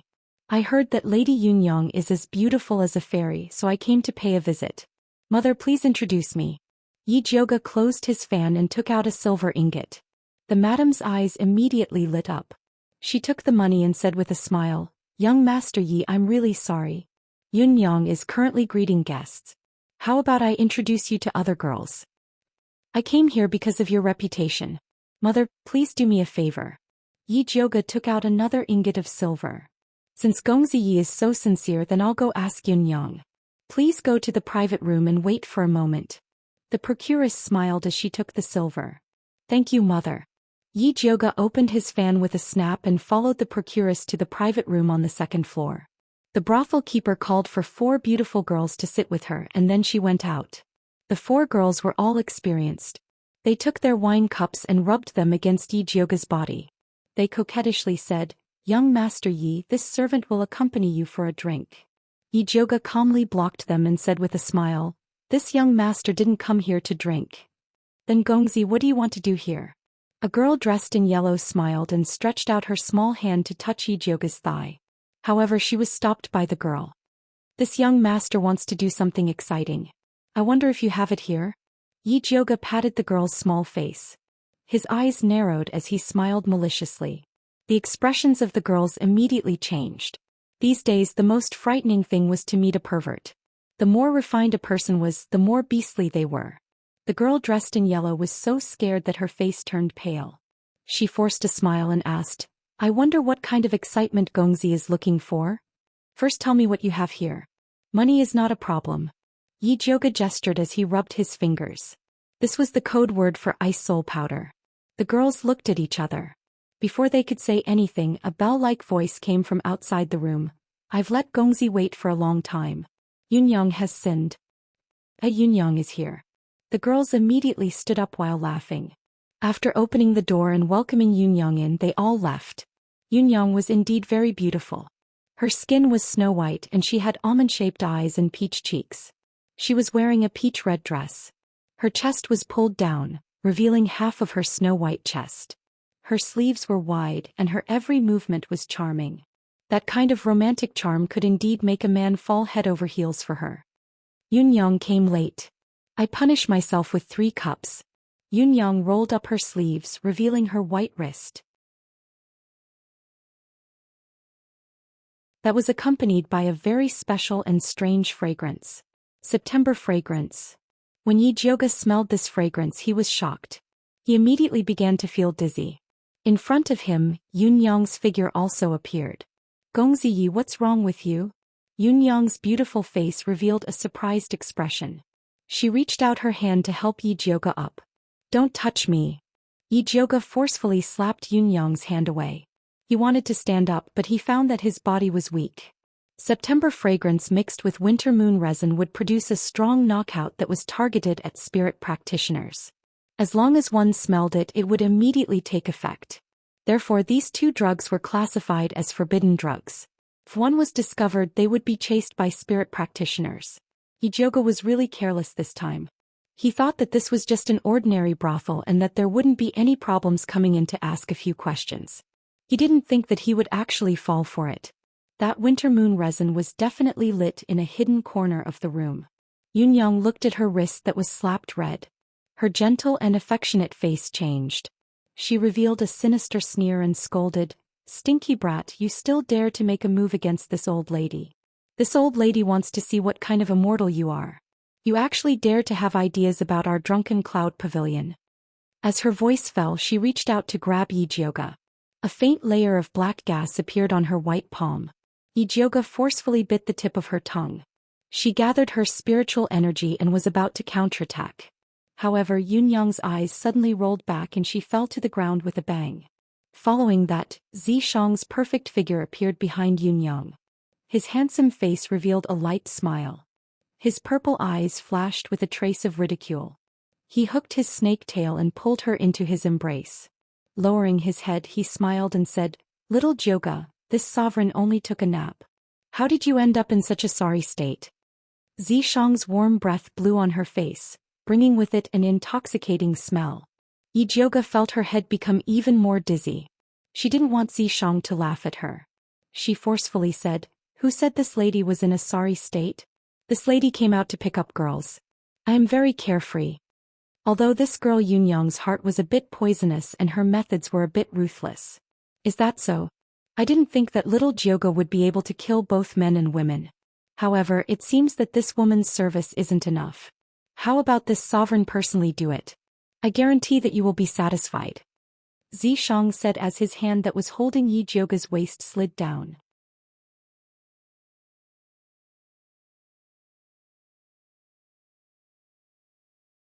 Chapter 37. Yi Jioga only felt a pair of hot hands moving around her body, igniting countless sparks. It was as uncomfortable as burning her body. She had no choice but to stick close to Zishang's cold body to feel slightly better. But she was clearly drugged, so why did it feel like she was in heat? Yi Jiuge felt the danger of losing her virginity, so she used all her strength to push Zishang away. Go away. But in front of Zishang, her strength was no different from a kitten scratching an itch. Pitiful Xiao Jiuge, be obedient and let this sovereign see your tongue. Zishang lowered his head and gently kissed her lips, coaxing her to open her mouth. Yi Jiuge subconsciously opened her mouth and scolded, "Scram." But before she could say the word scram, Zishang's cold and fragrant tongue had already entered her mouth. Like a violent storm, it swept through her mouth and finally wrapped around her injured tongue and gently sucked. The pain and numbness made Yi Jiuge's mind even more muddled. Her body was soft like a pool of water, and she was pulled by Zishang onto the peach-red bed. The unbearable big bed let out creaking sounds. Yi Jiuge struggled with all her might, but she was tightly entangled by Zishang. Her mouth was blocked, so she could not even make a sound. A numb feeling came from all parts of her body. It was as if there were butterflies flying in her stomach, making people want to sink into it. Just when Yi Jiuge's chastity was about to be lost, a soft knocking sound came from the door. The brothel keeper's ambiguous voice came in. "Young Master Yi, is Yun Yang satisfied with your service?" Yi Jiuge suddenly felt a pain in her neck and her mind immediately returned. She opened her eyes and saw Zishang lifting up her neck. The sharp white snake teeth were still stained with a bit of fresh blood. "Mom, don't worry, young Master Yi is very satisfied." Zishang smiled and let out Yun Yang's voice. "Hee hee, that's good." The brothel keeper let out a vulgar laugh. "Beast." Yi Jiuge's breathing was chaotic and her face was flushed red. She wanted to slap Zishang's handsome face, but he caught it. "Xiao Jiuge is truly heartless. This sovereign helped you cure the poison out of kindness, and this is how you repay this sovereign?" Zishang licked the blood on his fangs, then brought Yi Jiuge's palm to his mouth and bit it lightly, leaving 2 white marks. Yi Jiuge wanted to retract his hand, but Zishang held onto Yi Jiuge's hand very tightly. Zishang's expression seemed to be saying, "If you don't give me an explanation, I won't let you off." This is the first time I've heard that detoxification requires rubbing the chest, touching the legs and biting the neck. Yi Jiuge's chest was still burning with pain. This damned lecher was rubbing her with the strength of a steamed bun. Not to mention her legs and neck. Zishang's tail was still tightly wrapped around her thighs, and the tip of its coquettish tail was moving ambiguously along her legs. "You're talking about this?" Zishang pinched her again and said in a serious manner, "I saw that it was really small here, so I was kind enough to rub it for you. You really don't know what's good for you." "Is that so? Then I really have to thank your whole family."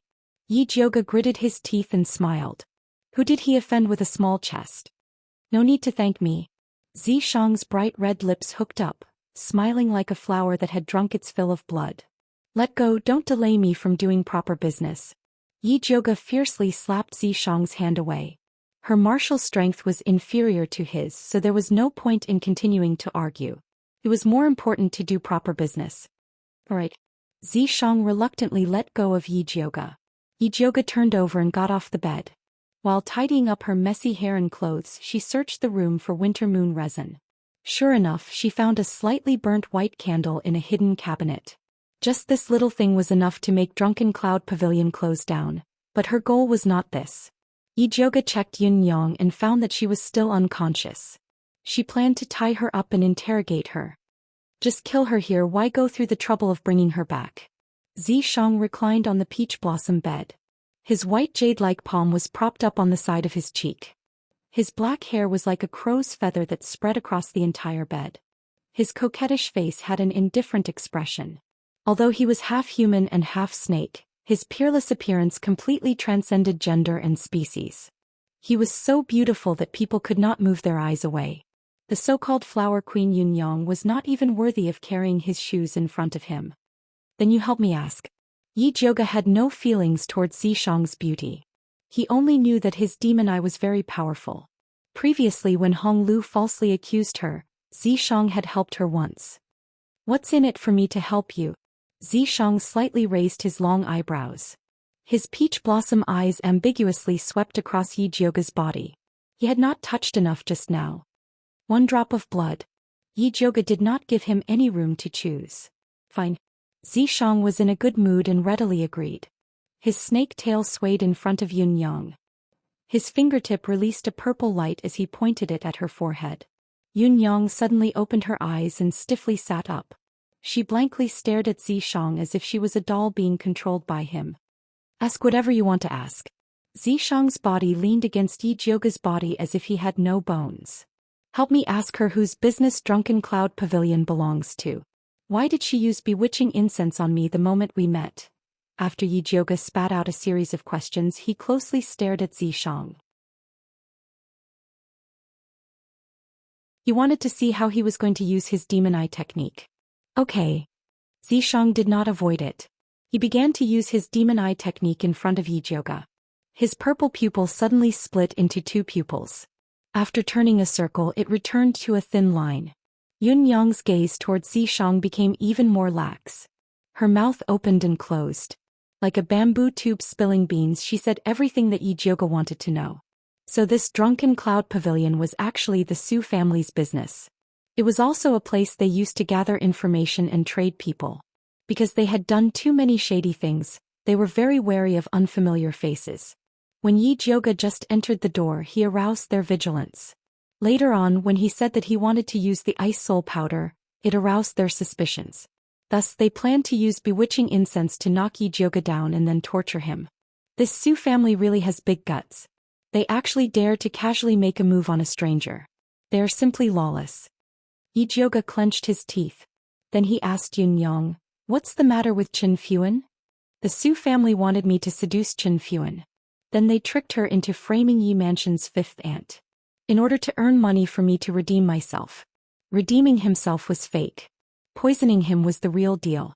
Chen Fuan thought that he had won the favor of a beauty. He did not expect that he would summon a deadly snake beauty. Besides this, what other evil things did the Su family want you to do? Tell me all of them.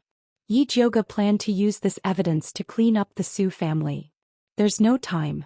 The madam and the others are preparing to come up. Zishang shook his head. One last question. Does Su Yufeng have any blackmail on Mother Qiu? Yi Zhouge asked. I don't know. Yun Yang said. Then have you recently done anything to anyone surnamed Qiu? Yi Zhouge changed the way he asked. Yes. Yun Yang immediately said without hesitation.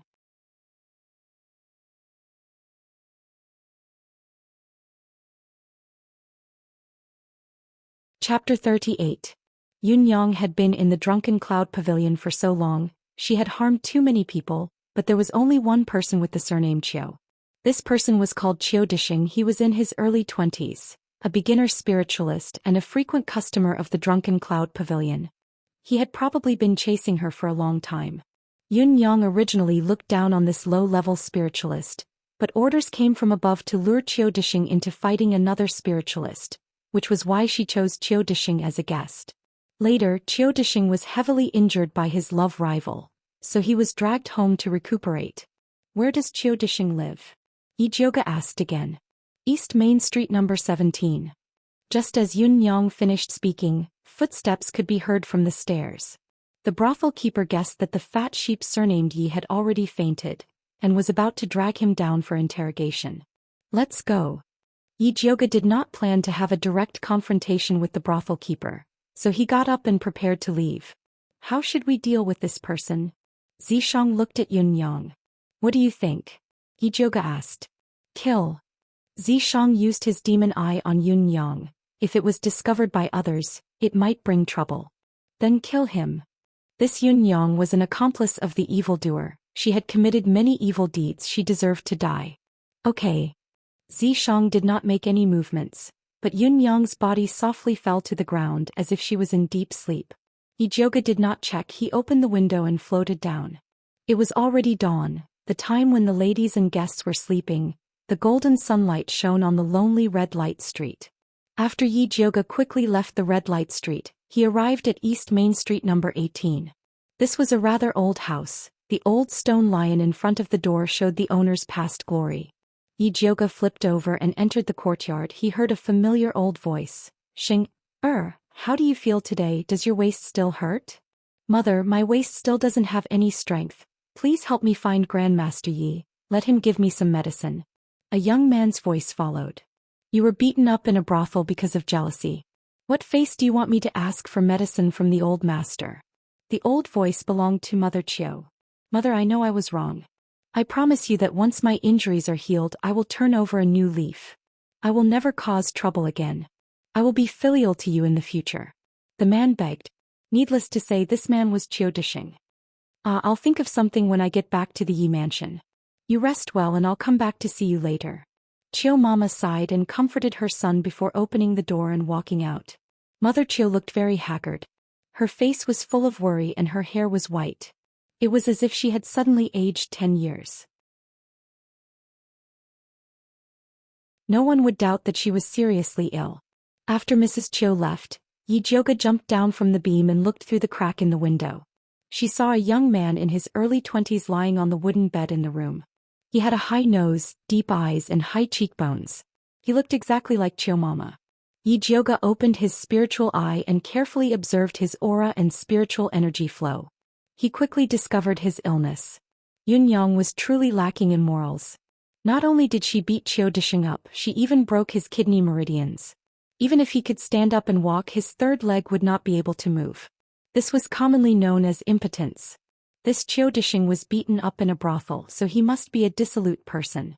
This illness was simply killing him. Mother Qiu helping Su Yufeng deal with fifth Inyang was most likely to treat her son's injuries. It was a pity that this kind of impotence could not be treated by normal aphrodisiacs. Only the golden spear pill made of high-quality spiritual materials could restore his masculinity. The golden spear pill cost 50 silver per pill. Taking it for a long time was not a small amount. Although Mother Qiu had a lot of experience in the Yi mansion, she was still just a servant. Her monthly salary was only 20 silver. Even if she had a bit of income in private, she could not afford such a large amount of medicine. If she wanted to save her son, she could only continue to beg Su Yufeng. This was equivalent to being tightly held in Su Yufeng's hands. If she wanted to persuade Mother Qiu, she could only start with Qiu Disheng. Yi Jiuge opened the window and jumped in. When Qiu Disheng heard the movement, he immediately turned his head and shouted, "Who are you? Someone who can save you." Yi Jiuge sat on the table. "Get out or I'll call for help." Qiu Disheng looked at Yi Jiuge vigilantly. Even if he was seriously injured, he would not easily believe a stranger's words. "Young Master Qiu, wait for me to finish, then it won't be too late to chase me out." Yi Jiuge looked down, his sharp eyes swept over his legs, then asked, "Young Master Qiu was beaten like this, don't you feel strange?" "What do you mean?" Qiu Disheng frowned. "If I said that someone deliberately beat you, would you believe it?" Yi Jiuge said. "Deliberately?" Qiu Disheng's heart jumped. In fact, he also felt strange. Yun Yang had so many guests, why did those people only target him and with such a heavy hand? Could it be there was really a conspiracy? Jealousy is a common thing in a brothel, but to hit you so hard is not normal. "Do you know who hurt me?" Of course, in fact, all of this was set up by Yi Mansion's Madame Su Yufeng to threaten your mother to help her deal with fifth aunt. Yun Yang has already been killed by the Su family and the next one is you and your mother. Yi Jiuge said slowly. "I don't believe it. What evidence do you have to prove that the Su family did it?" Qiu Disheng's heart beat even faster. "If you don't believe me, you can ask your mother, or find someone to go to Drunken Cloud Pavilion to see if Yun Yang is still there." Yi Jiuge got up and said, "When you think it through, I will come to you again and then we can talk about how to treat your injury." "You have a way to treat my injury?" Qiu Disheng's eyes suddenly lit up. "If you and your mother are sensible." Yi Jiuge got up and left, intending to let Qiu Disheng think about it. "Why don't you just find Mother Qiu? Why go through so much trouble?" Zishang couldn't understand Yi Jiuge's thoughts. Wasn't it just to let Mother Qiu testify against Su Yufeng, directly threaten her? Why did he run to Qiu Disheng to treat his injury? What do you know, Mother Qiu helped Su Yufeng harm fifth aunt, which is equivalent to betraying Yi Yuxuan. She won't easily come out unless she is forced to a dead end. Yi Jiuge looking for Qiu Disheng was just to probe, she hasn't used her real move yet. You humans are troublesome. Zishang sneered and didn't say anything. Yi Jiuge quietly returned to Purple Forest Park. Just as he changed his clothes, Mother Qing came over and reported, "Eldest miss, fifth aunt is awake."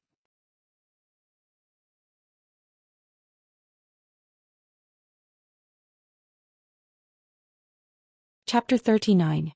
Madame Wu woke up. Did she say anything? Yi Jioga sat in front of the dressing table, took out a pearl butterfly hairpin from the jewelry box, and began to draw on her hair. No.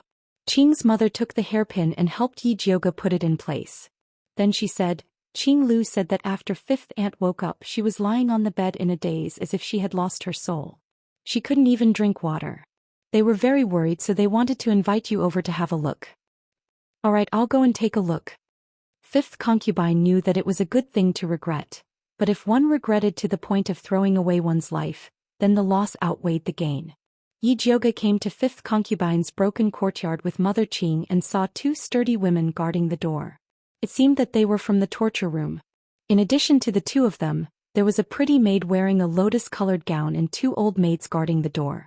When she saw Yi Jioga coming from afar, she respectfully bowed and said, "This servant greets eldest young lady." Yi Jioga recognized this pretty maid as Su Yufeng's chief maid Ji Hua and asked, "What are you guys guarding here for?" Replying to eldest miss, "Furen is worried about Fifth Yinyang's health, so she specially ordered us to come and listen to Fifth Yinyang's instructions." Ji Hua lowered her eyes and said in a manner that was neither servile nor overbearing, "Your madam sure is considerate. Then you guys can stay here." Yi Jioji's red lips curled up as she laughed mockingly and walked towards the courtyard. The two sturdy female servants acted as if they didn't see anything. Ji Hua immediately frowned. Just now she wanted to go in, but the two female servants stopped her, saying that without the master's order she was not allowed to go in. Now that the eldest miss had come over, they actually pretended not to see her. This was too much. Ji Hua was unwilling and couldn't help but say to Yi Jioga, "Eldest young miss, forgive this servant for being bold, but master said that without his orders, no one is allowed to enter the courtyard." Ji Hua hadn't finished speaking when Mother Qing suddenly stepped forward, raised her hand and gave her a fierce slap and scolded, "Who do you think you are? Madam doesn't dare to speak to eldest miss like this, and you still dare to put on airs in front of eldest Mississippi. I really have to teach you some manners." Ji Hua covered her face and looked at Mother Qing in disbelief. She was a first-class servant girl of the madam's side. Normally she had a lot of face in the residence. No matter where she went, people would fawn over her. In the past, Mother Qing was even worse than a maid sweeping the floor. In her eyes, Mother Qing was not even a maid sweeping the floor. She could beat and scold it. "What are you looking at? If you have the ability, go to the master and complain. If you don't have the ability, just tuck your tail between your legs and stay at the side." In the past, when she had lost all of her internal energy, she had suffered a lot from Ji Hua. Now that her internal energy had recovered and she had the support of the eldest young miss, if she didn't take this opportunity to establish her power, then when? Yi Jioga was very appreciative of Mother Qing's valiant attitude. When dealing with Su Yufeng's people, one shouldn't be polite. "My mother is. I was Qing's Ji, mother of, Xianxia, Hua, she, and Qing. I is Hua." Yi Jioga was too lazy to pay attention to her. He walked into the courtyard with Mother Qing and saw Qing Hu coming out of the house. "Eldest miss, you're finally here." Qing Hu let out a sigh of relief when he saw eldest Mississippi, Qing. He Qing. Where? Qing. Qing. Qing Lu is feeding Fifth Yinyang medicine. Qing Lu lifted the curtain and let Yi Jioga in. As soon as Yi Jioga entered the room, he saw Qing Lu coaxing Fifth Yinyang to drink the medicine. "I beg you. Just drink some." Fifth Yinyang's head was wrapped in white cloth. Her mouth was closed. He stared at the roof. She seemed to have lost her soul. She didn't react to the movement outside. "Young miss." Qing Lu saw Yi Jioga come in. She stood up and saluted. "Give me the medicine bowl. You can all go out." Yi Jioga took the medicine bowl and prepared to talk to Fifth Yinyang. After Mother Qing took Qing Hu and Qing Lu out, she closed the door. Fifth Yinyang didn't react at all. It was as if she didn't know Yi Jioga came in. Yi Jioga held the medicine bowl and sat on a broken chair next to the bed. He said slowly, "Fifth Yinyang, do you want Rui to come back alive?" Fifth Yinyang's empty eyes immediately turned. She propped herself up and stared at Yi Jioga. "Do you know where Rui is?" "I don't." Yi Jioga shook his head. Yi still hadn't contacted her. She had no idea where Yi Rui had been taken. Fifth Yinyang's eyes immediately dimmed. She lay back down dejectedly and murmured, "Young miss, don't make fun of me anymore." "I'm not making fun of you. I don't know where Rui is, but I know who separated you and your mother," said Yi Jioge. "Even if you don't say it, I know it was Su Yufeng," said Fifth Inyang. Tears welled up in her eyes. She sobbed. "It's all my fault for being possessed back then. I actually believed her nonsense. Now that it's like this, it's useless to say that." Yi Jioge lowered his eyes and stirred the medicine bowl in his hand. Fifth Inyang had been bewitched by Su Junqing. Wasn't that the same as being possessed? However, after this ordeal he believed that Fifth Inyang wouldn't be so easily bewitched in the future. "Young miss, I know I was wrong. Please save Rui. As long as you can save Rui, I'll repay you even if I have to work like a horse." As Fifth Inyang said that, she was about to get off the bed and kowtow to Yi Jioge.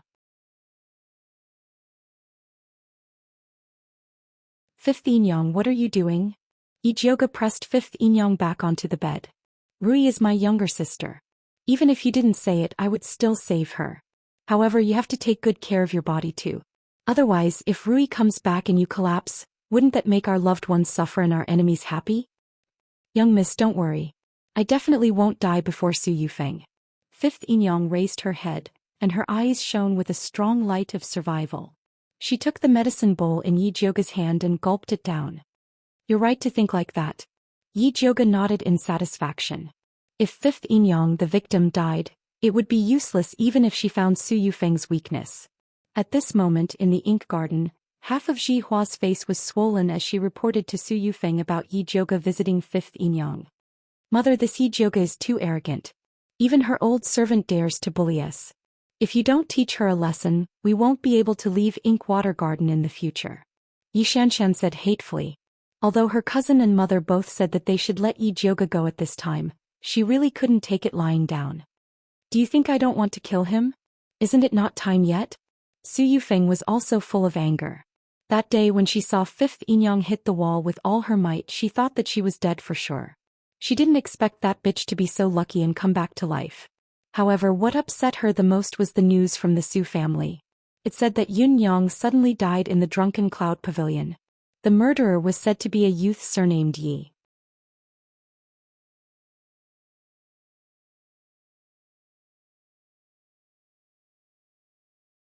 Chapter 40. As soon as the surname Yi was mentioned, Su Yufeng immediately thought of Yi Jioge. She didn't expect Yi Jioge to find out about Yun Yang. Then wouldn't he know about her framing fifth aunt? The more Su Yufeng thought about it, the more uneasy she became. She was instigated by her nephew Su Junqing to give Yi Rui to him when he killed fifth aunt. But now that she thought about it carefully, she found that this matter was full of loopholes. Although Yi Yuxuan hadn't found anything yet, it was hard to say after a long time. If Yi Rui was found by Yi Jioge, then her situation would be bad. Yi Yuxuan wouldn't let her go. The only thing she could do now was to quickly kill Yi Rui. But Su Junqing refused to tell her Yi Rui's whereabouts. Speaking of this nephew's recent behavior, she couldn't see through him. "Mother, what are you thinking about?" Yi Xianxia saw her mother's uncertain expression and suddenly felt strange. "Nothing, didn't you say that the crown prince asked you to go to the lake? Why don't you go and prepare?" Su Yufeng didn't want her daughter to know about her troubles. She couldn't help much anyway, so she might as well dress up to make the crown prince happy. "Well, your daughter will leave." Yi Xianxia saw that it was getting late and it would take time to dress up, so she left. Su Yufeng couldn't sit still, so she asked someone to prepare a carriage to go to the Su residence to find Su Junqing, but she didn't expect to find him. However, although Su Junqing wasn't in the residence, he left her a letter.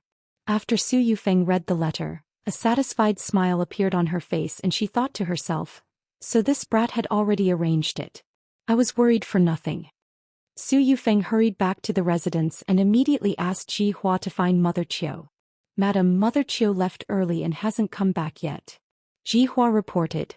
"Then when she comes back, tell her to see me immediately." Su Yufeng knew that Mother Qiu must have gone to see her good-for-nothing son again. But this was also good. The more she loved her son, the more she could control her. Mother Qiu came back before noon. Her gloomy old face was very ugly. When she heard that the madam was looking for her, her eyes flashed with unforgettable hatred. She paced back and forth in her room before she settled her mind and walked towards Ink Garden. Mother Chiu is here. Madam is waiting for you inside. Zhihua greeted her warmly and personally lifted the curtain to let Mother Chiu in. Thank you, Miss Zhihua. Mother Chiu smiled and bowed to Su Yufeng after entering the room. Then she bowed and lowered her eyes, afraid that Su Yufeng would notice something was wrong. Zhihua, give Mother Chiu a seat. Su Yufeng gave Zhihua a look. Zhihua brought an embroidered stool over and left with the servants in the room. I'll just stand. Mrs. Chiu stood with her hands down. Mrs. Chiu is too polite. Su Yufeng didn't care. She changed the subject and asked, how is your son's injury now? Thank you, madam, for your concern. Since using the pill you gave me, my son's injury has been very good.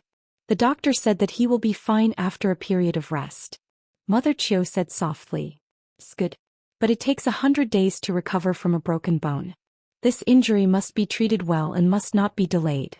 I have a bottle of good medicine for wounds. Take it back to him. Su Yufeng took out a jade bottle from her sleeve and put it on the table. I don't dare to trouble madam. Mother Chiu shook her head. Mother Chiu is treating me like an outsider. Could it be that you don't like this pill? Su Yufeng smiled, but there was some displeasure in her eyes. I don't dare. Mother Chiu paused, then bowed and put away the jade bottle. She said in a low voice, I thank madam for your reward. That's right. Su Yufeng nodded with satisfaction. I don't know why madam called me over? Mother Chiu asked in a more respectful voice. It's actually not a big deal. I just want you to help me take something to Aunt Wu's courtyard. Su Yufeng said softly. Don't worry, madam, I will definitely do this for you. Mother Chiu lowered her slack eyelids, hiding the light that flashed in her eyes. I naturally trust Mother Chiu. Su Yufeng didn't notice anything wrong with Mother Chiu from beginning to end. She was very relieved to give the things to her.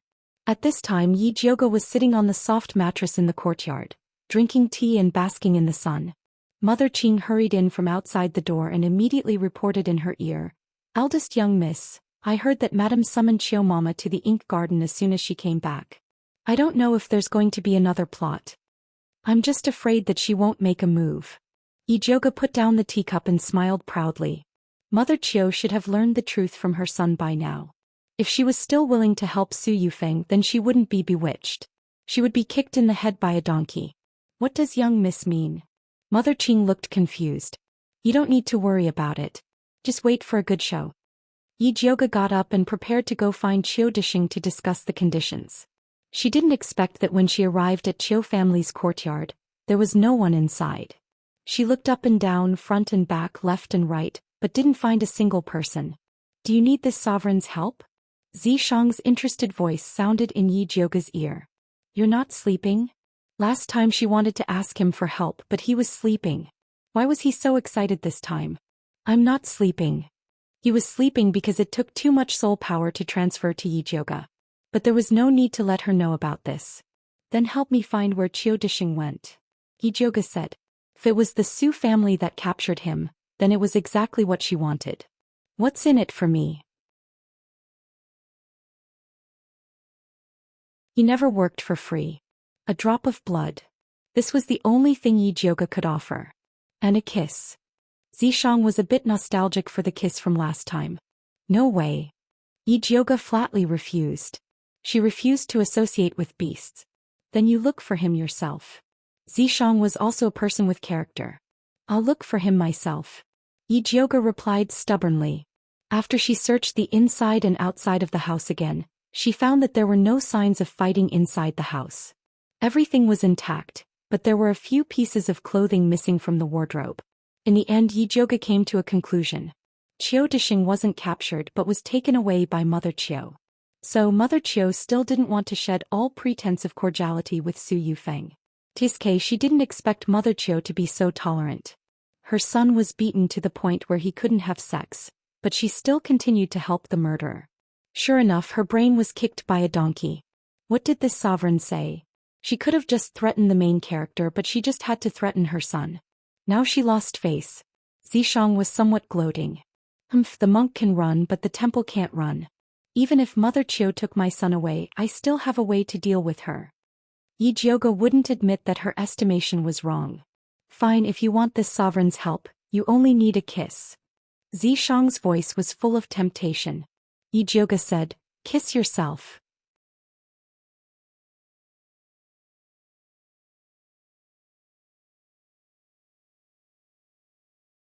Chapter 41. Yi Jioge returned to Purple Forest Park in a gloomy mood. From afar he saw Mother Qing anxiously guarding the door. "Eldest miss, it's not good." Master brought the people from the torture room and aggressively went to Fifth Aunt's courtyard. Mother Qing quickly came up and said, "What happened to father?" Yi Jioge turned around and went to Fifth Aunt's courtyard. "I heard that Fourth Miss's body was found." Master was so angry that he wanted to bury Fifth Aunt with Fourth Mississippi. Mother Qing also walked quickly. "What, fourth sister's body was found? Who found it and where?" Yi Jioge was shocked. "Was Yi Rui killed by Su Junqing? Then why didn't Yi come to inform her? It can't be that he was also caught by Su Junqing, right? Oh, it can't be. Yi is so clever. It's impossible for him to fail twice in the same ditch. This old servant is not clear." It was Master's follower Song Bai who brought back the news. "I heard that Fourth Miss died very miserably. Not only was her head separated from her body, her face was destroyed and her spirit root was also dug out." Mother Qing's heart was very uncomfortable when she said this. In this world, there were such black-hearted people who would dig other people's spirit root to sell. Head separated from her body, face destroyed, spirit root dug out. Yi Jioge murmured and repeated. "Yes, I heard that Master is very angry. I'm afraid that Fifth Aunt can't escape this disaster." Mother Qing sighed again. At this time in Fifth Aunt's room, Yi Yuxuan was furious and ordered Mother Gone, "Drag this slut out and beat her to death." When Fifth Aunt was pulled out of bed, she still didn't know what happened. However, she promised Yi Jioge to live well. She absolutely couldn't be beaten to death like this. She quickly begged Yi Yuxuan, "Master, please look at Rui's face and spare this concubine's life for the time being. When Rui comes back, you can beat or kill this concubine without any complaints." Before Yi Yuxuan could say anything, Su Yufeng pointed at the fifth concubine and scolded, "Hey, you still have the face to mention Rui. If it wasn't for you slut colluding with the thieves to kidnap Rui, how could she have died outside?" Her pained expression made it seem as if the one who died was her own daughter. "What did you say?" Fifth Aunt suddenly raised her head and stared at Su Yufeng. "What did you say about Rui? My poor Rui, how did she end up with such a heartless mother?" Su Yufeng covered her face with her handkerchief. Sobbing, she said, "Poor child, you died too unjustly." "No, impossible, Rui won't die. You lied to me, you lied to me." Fifth Aunt's eyes burst with blood. Like a mad tiger, she wanted to fight with Su Yufeng, but she was held down by Mother Gone. Master was right in front and would not allow Fifth Young to be presumptuous. "Ai, if you knew this would happen, why did you do it? It's too late for you to regret it now." Su Yufeng sighed hypocritically and then said to Yi Yuxuan, "Master, I have inquired about it. After Fifth Aunt sold Rui, she got 1,000 taels of silver and hid it in the corner of this courtyard." I didn't. Fifth Aunt struggled desperately. Mother Gone and others almost couldn't hold her down. "It seems that you really won't shed a tear until you see the coffin." Su Yufeng narrowed her eyes and said to Ji Hua, "You take people to dig the corner of the courtyard. Let Master see how greedy this evil woman is. For 1,000 taels of silver she sold her daughter." "Yes."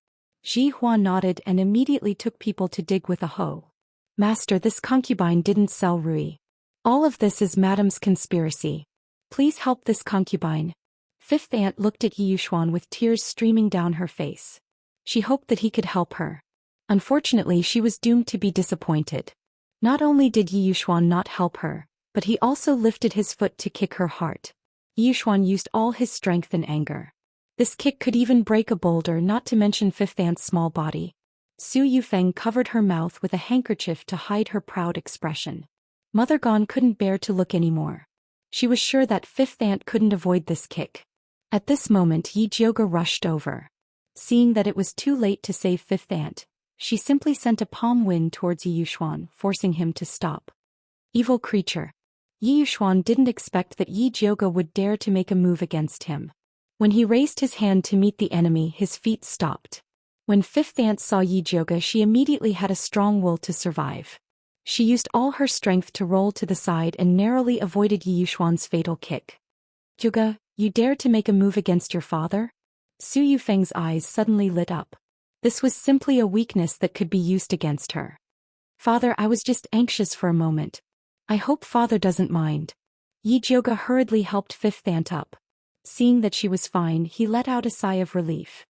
He immediately raised his head to look at Su Yufeng and said sternly, "On the other hand, madam, seeing father make a mistake, not only did you not stop him, you even encouraged him to make mistakes again and again. Isn't this harming him? Zhuge's mouth is really powerful. Is it still his fault that you beat up master?" Su Yufeng smiled contemptuously. Madam's words are really funny. Father is a spirit master and is a famous figure in Shangjing. How could he be beaten up by a small spirit master like me?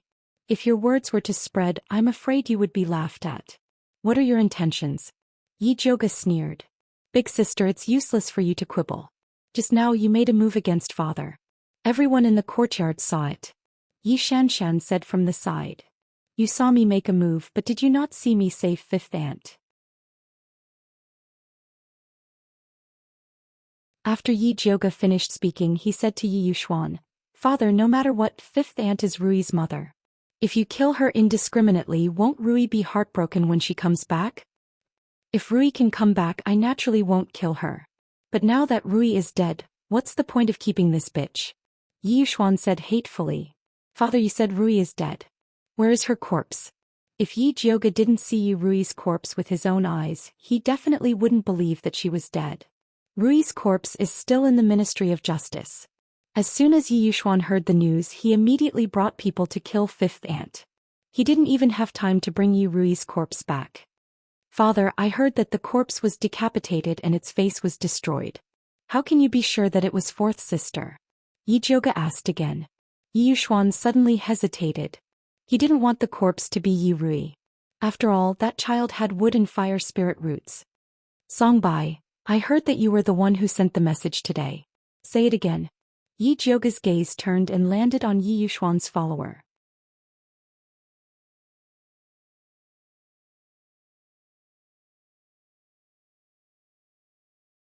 Chapter 42.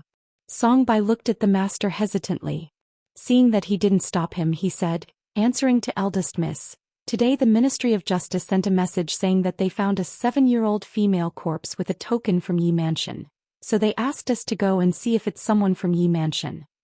So the Ministry of Justice didn't make a conclusion. How can father be sure that it's fourth sister? Yi Zhuge asked. A 7-year-old female corpse with a token from Yi Mansion. Who else could it be other than Rui? Su Yufeng interrupted. And I have received reliable news that fifth Inyang sold Rui to a black brothel that specializes in taking spiritual roots. The 1,000 taels of silver is buried in this yard. After that, she turned to ask Ji Hua, did you find the box? Found it. Ji Hua came over with a servant woman and put a small box with a lock in front of everyone. The evidence is conclusive. What else can fifth Inyang say? Su Yufeng pointed to the small box. I don't have it. Fifth Inyang shouted. I want to see what treasure is inside.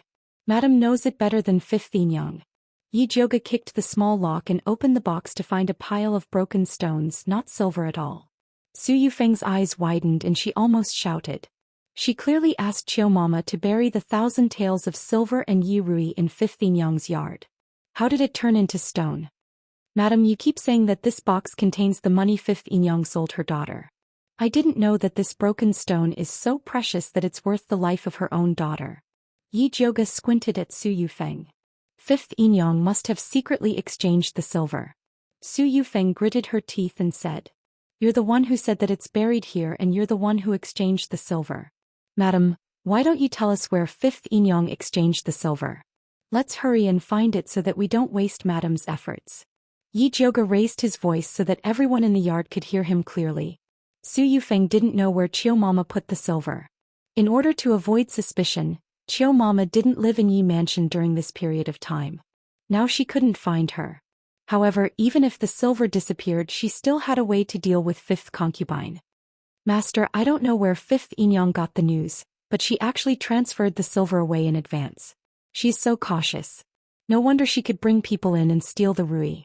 Su Yufeng wiped her tears and said mournfully, it's a pity that our Rui died so miserably. Madam, it's best if you don't cry. Yi Jioga sneered, turned his head and said to Yi Yuxuan, Father, let's go to the Ministry of Justice to see if that girl is doing as she pleases. If it's just a misunderstanding and you're shouting and killing here, it would be bad if word of this got out. Yi Yuxuan cared about face the most in his life, so of course he didn't want his own mansion to have such a reputation. He nodded and said, All right, then let's go to the Ministry of Justice and take a look. Master, I'll go with you. Su Yufeng was afraid that Yi Jioga was up to something. I'll go too. Yi Xianxian wanted to watch the show. Master, I. Fifth concubine also wanted to go, but Yi Jioga held her shoulder. Fifth concubine will be locked in the prison first. Wait for father to come back before dealing with her. Yi Yuxuan was currently angry, so it was better for fifth concubine to avoid the limelight. Take her away. Yi Yuxuan ordered mother gone. Then he waved his hand and brought Su Yufeng, Yi Xianxian, Yi Jioga and the others to the Ministry of Justice.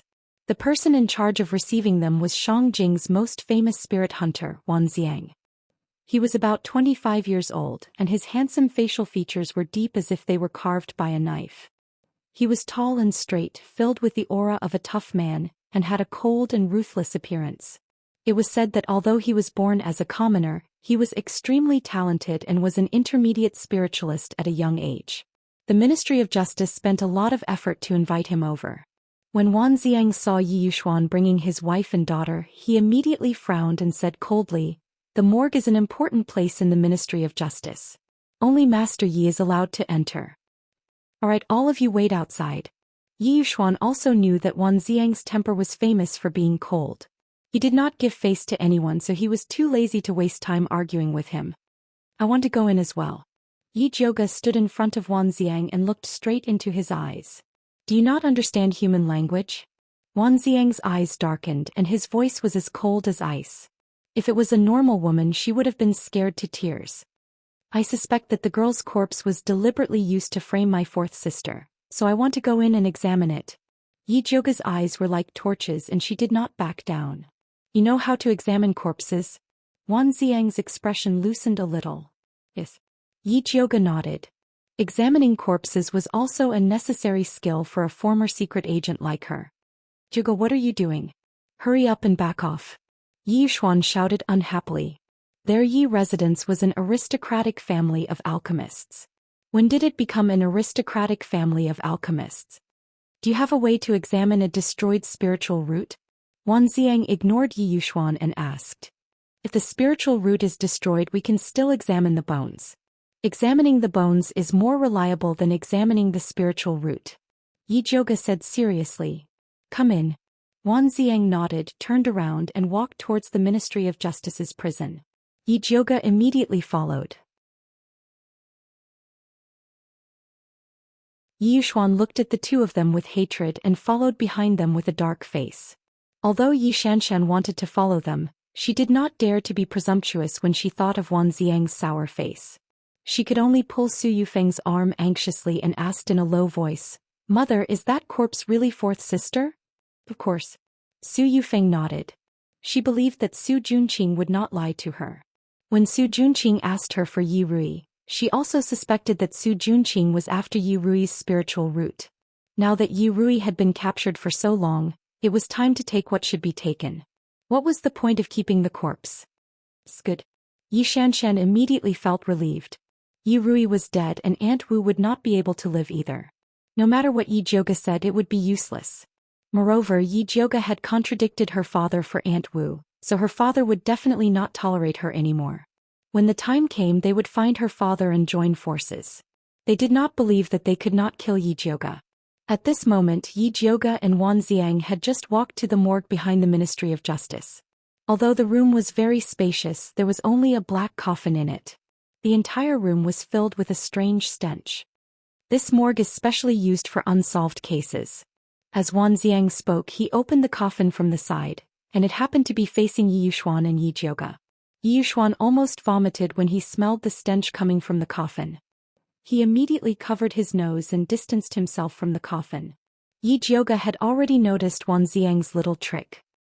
He did not say anything and covered his mouth and nose with a handkerchief. After the stench drifted away, he moved closer to the coffin and carefully observed it.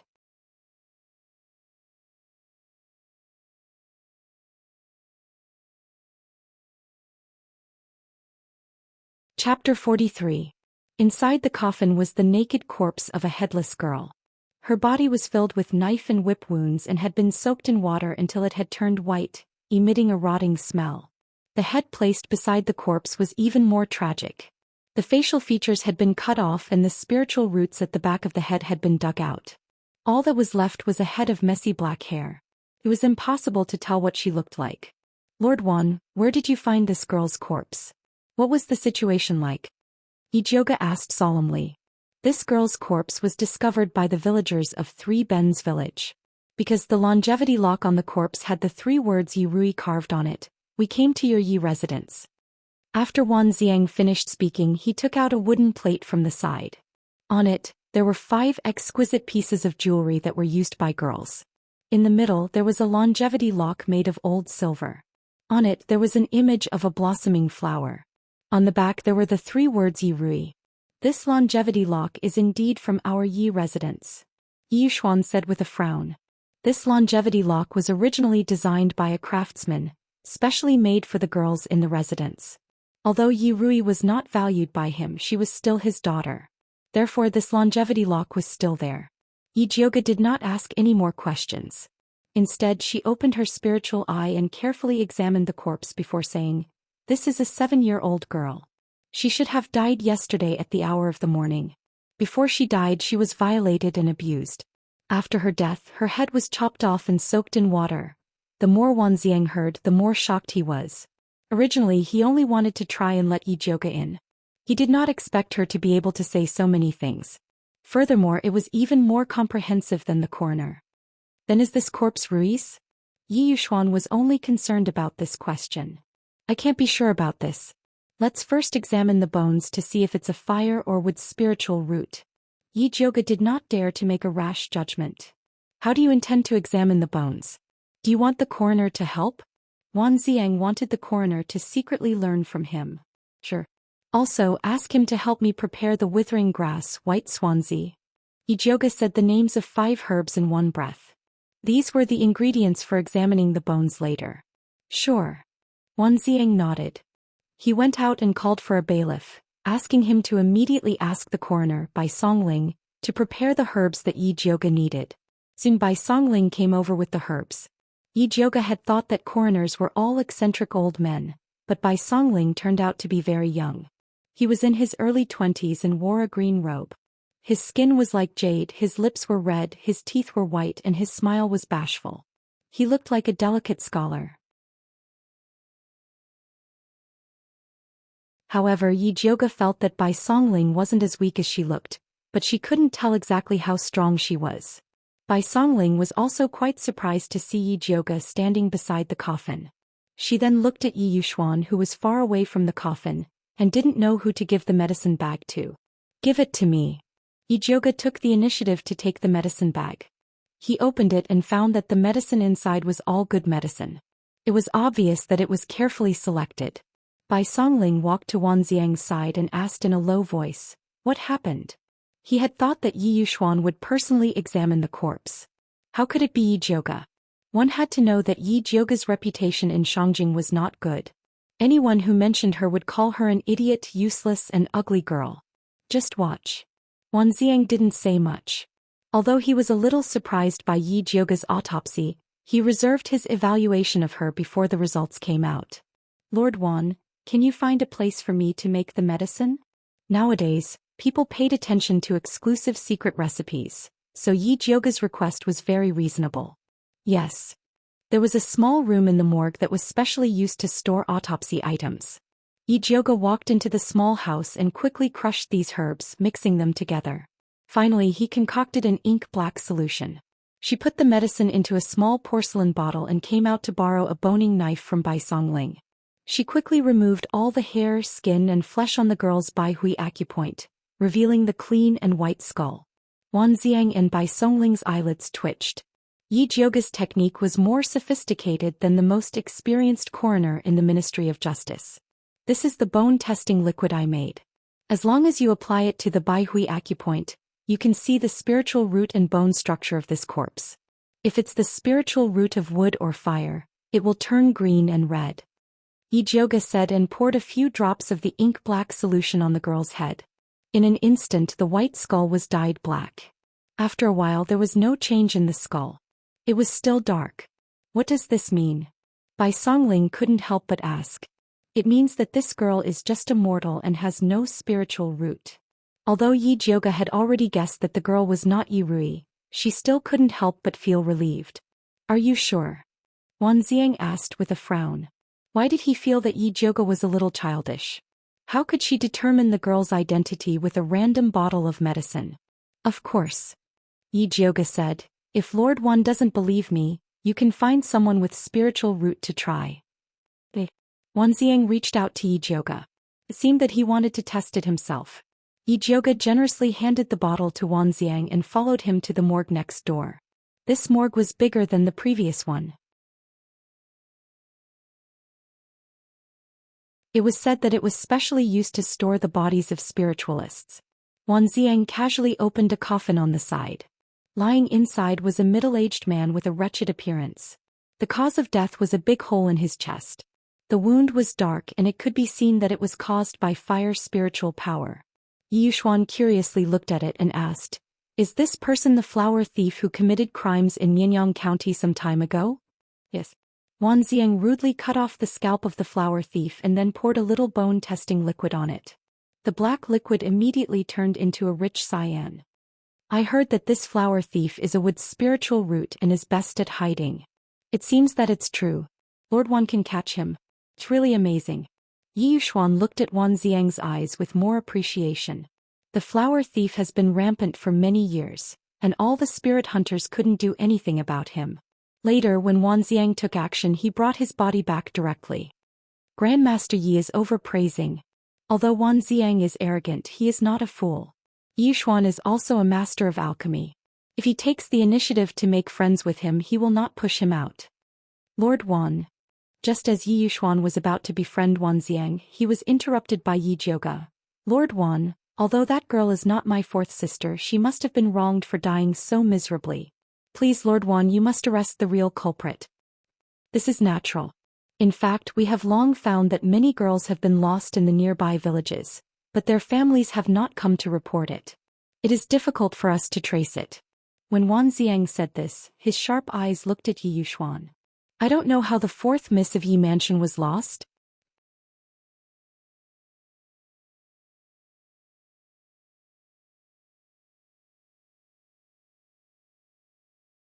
Chapter 44. My daughter was lost when I went out.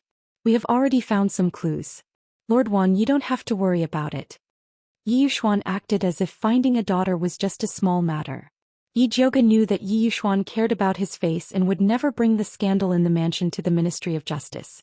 Whether the fifth aunt really had an affair with someone or not, it would not be good if it was spread out. So she did not say anything. Wanxiang also knew that the relationship between these big families was complicated, so he did not ask any more. Lord Wan, I have another request. I hope that the Ministry of Justice will not spread what happened today, so as not to damage my daughter's reputation. The girl died so miserably and was violated before she died. Yiyuxuan did not want to have anything to do with her at all. Wanxiang suddenly felt that it was a little funny. His whole family had come to the Ministry of Justice. Even if he didn't say it, others would be able to guess what was going on. However, since Yiyuxuan had already spoken, he nodded and agreed, of course. Bai Songling added with a smile, Master Yi, don't worry. The Ministry of Justice is famous for keeping a tight mouth. We will not leak anything. However, please keep the bone examination a secret. Otherwise, if the criminals know about it, I'm afraid they will not leave us any bones in the future. Yijioga did not wait for Yiyuxuan to speak and said, of course my father and I will definitely keep it a secret. If anything is leaked, our Yi Mansion will be despised by millions of people. Yiyuxuan saw that Yijioga swore on his Yi Mansion and was immediately angry. However, he could not teach her a lesson in front of Wanxiang and Bai Songling, so he could only force a smile and said, we will never say anything about the bone examination. Then I thank Master Yi and Miss Yi for your cooperation on behalf of the Ministry of Justice. Bai Songling solemnly thanked them. Lord Bai, although this girl wasn't my fourth sister, I feel that her death was quite pitiful. If there are any developments in the case, could you send someone to inform me? That would make me feel better. Yi Zhouge spoke with sincerity.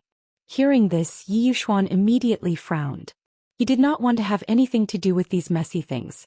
However, on second thought, Bai Songling and Wan Xiang were both upstarts in the Ministry of Justice and had a lot of face in front of the emperor. It was good to take this opportunity to build a good relationship with him, so he did not object. Miss Yi, please rest assured. If there is any progress, I will inform you immediately. Bai Songling glanced at the bone-testing liquid in Wan Xiang's hand and asked tentatively, I wonder if Miss Yi is willing to part with the formula of the bone-testing liquid. I'm sorry. Although the method to concoct this potion is simple, it is still my clan's secret recipe. I do not dare to part with it. If you two sirs need it, I will send a few bottles over, Yi Zhouge said apologetically. Although the medicine used for this bone-testing water was simple, the requirements for the ratio were very strict. It could be considered as her exclusive secret recipe, so of course she wouldn't easily give it to others. Although the medicine was simple, it was very strict. It was also her. I was too impulsive. Bai Songling was not angry even though he was rejected. Instead he was still smiling. Master Yi Miss Yi. To Wan Bai Bai Yi to and to cheated. Master Yi Miss Yi, take care.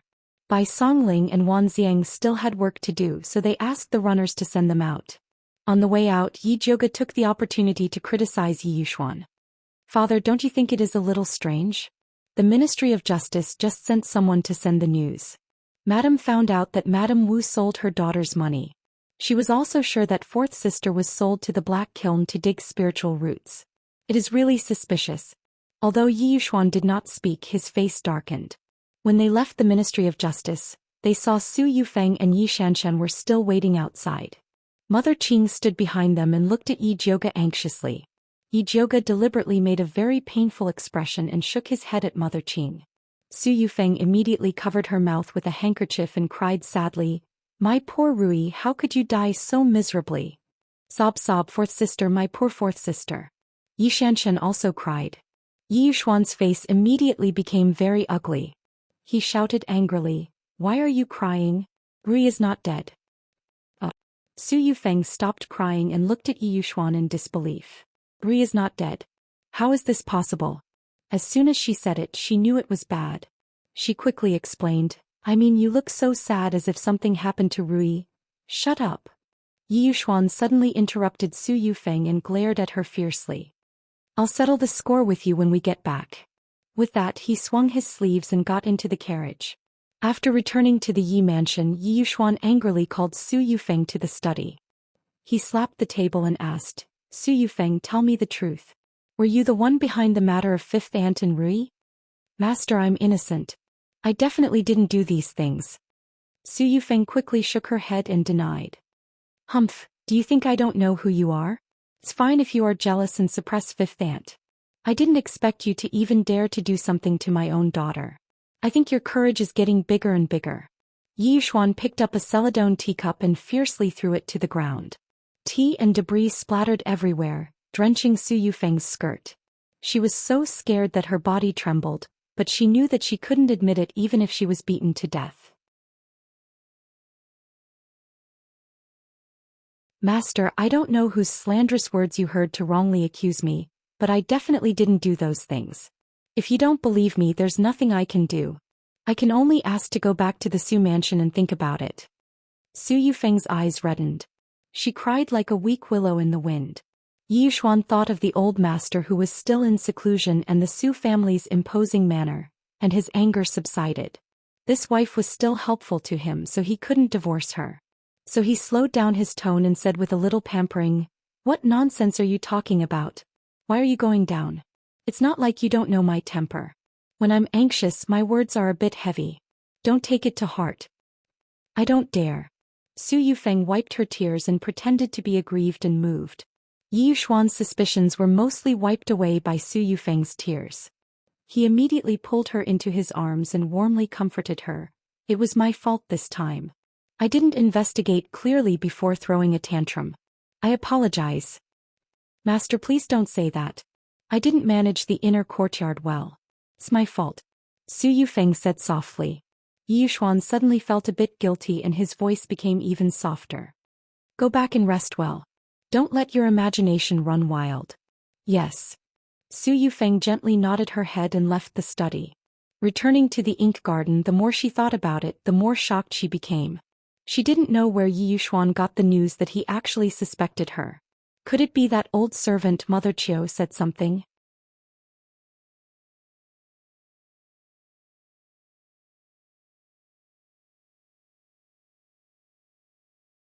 Chapter 45.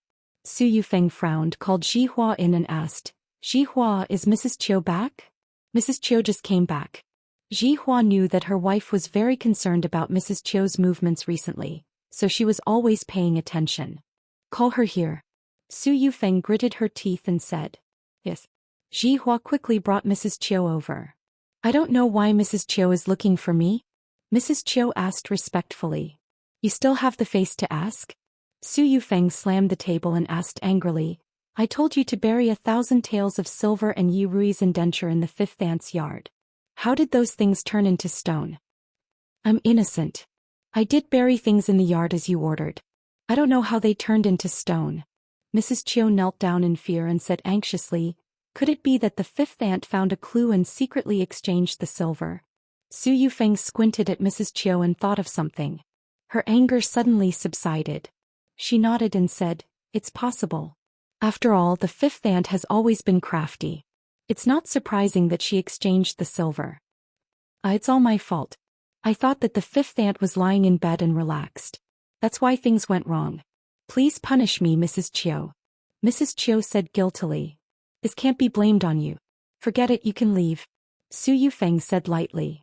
Thank you, Mrs. Chiu. Mrs. Chiu thanked her gratefully, then bowed and stepped back to leave. Su Yufeng looked at Mrs. Chiu's departing figure and a cold light flashed in her eyes.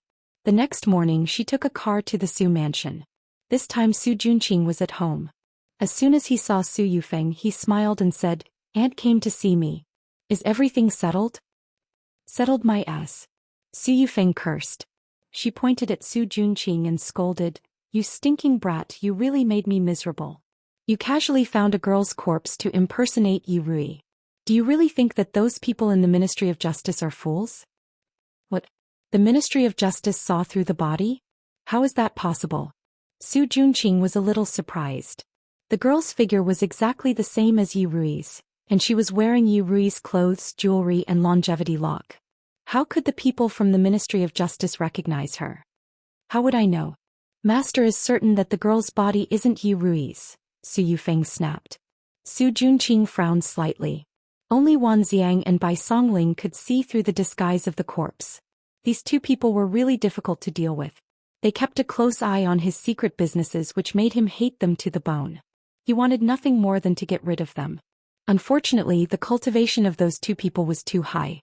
He had sent people to kill them several times but to no avail. Instead, he had lost a lot of people. This was really difficult. Su Yufeng saw that her nephew's expression was unsightly and thought that her tone was too harsh.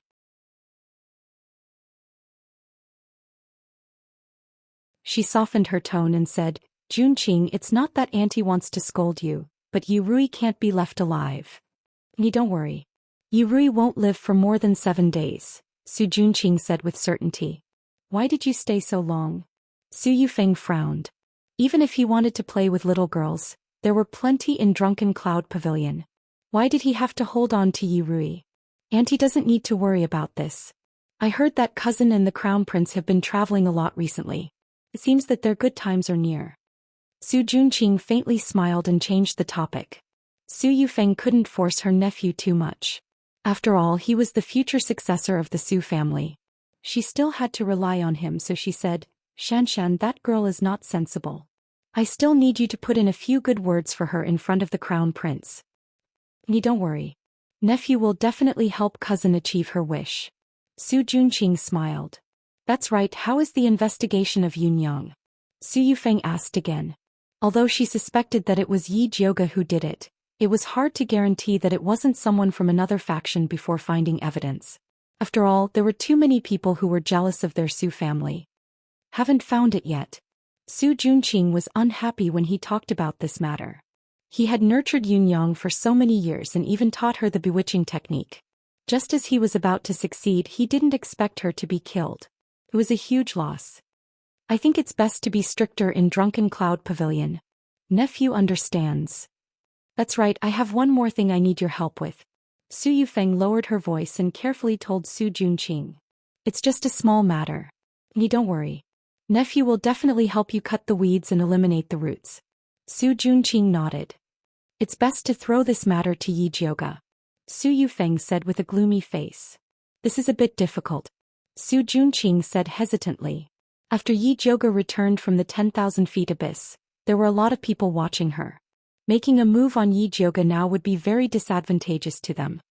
Even if it's difficult, we have to do it. Su Yufeng said while gnashing her teeth. Yi Jioge had repeatedly ruined her plans. She couldn't bear it for another day. Nephew will do his best to help you. Seeing that his aunt helped him get Yurui, he would try to think of a way. While Su Junqing and Su Yufeng were discussing how to deal with Yi Jioge was sitting in the Misty Rain tea house and drinking tea with Wanxiang. May I know why Lord Wan is looking for me? Yi Jioge drank half a pot of tea and still didn't see Wanxiang speak. She really couldn't bear it anymore. I came to tell you that there's been some progress in the case of that little girl. Wanxiang put down the teacup. He thought that Yi Jioge would finish the pot of tea before speaking. Oh, what's the progress? Yi Jioge's eyes suddenly lit up. When she examined the corpse, she suspected that the little girl was killed by a perverted customer in Drunken Cloud Pavilion and was then thrown into the water to impersonate Yurui. She wrote an anonymous letter to Wanxiang to investigate Drunken Cloud Pavilion. She didn't expect him to act so quickly. That little girl was secretly sold by her stepmother to Drunken Cloud Pavilion and was later abused to death. Wanxiang said with a heavy expression. Although he had already arrested the little girl's stepmother, because Drunken Cloud Pavilion refused to admit it, he didn't have enough evidence to make a move on them. He was really depressed. Yi Jioge was also somewhat silent. Although she had already guessed the reason, she still felt very uncomfortable in her heart. Such a small child died too miserably. Eldest Miss Yi, don't you find it strange that your fourth sister's longevity lock is hanging on that little girl's body? Wanxiang's probing gaze fell on Yi Jioge. When he received the anonymous letter yesterday afternoon, he suspected that it was Yi Jioge who sent it. Because the timing was too coincidental. To be honest, this woman Yi Jioge made him a bit unable to see through. The people of Shangjing all said that Yi Jioge was an idiot, waste and ugly woman. But at present, other than the word ugly, it didn't seem like it. It's not strange. Yi Jioge shook her head. What do you mean? Wanxiang frowned. He thought that Yi Jioge really wanted to find his sister. Could it be that he guessed wrong?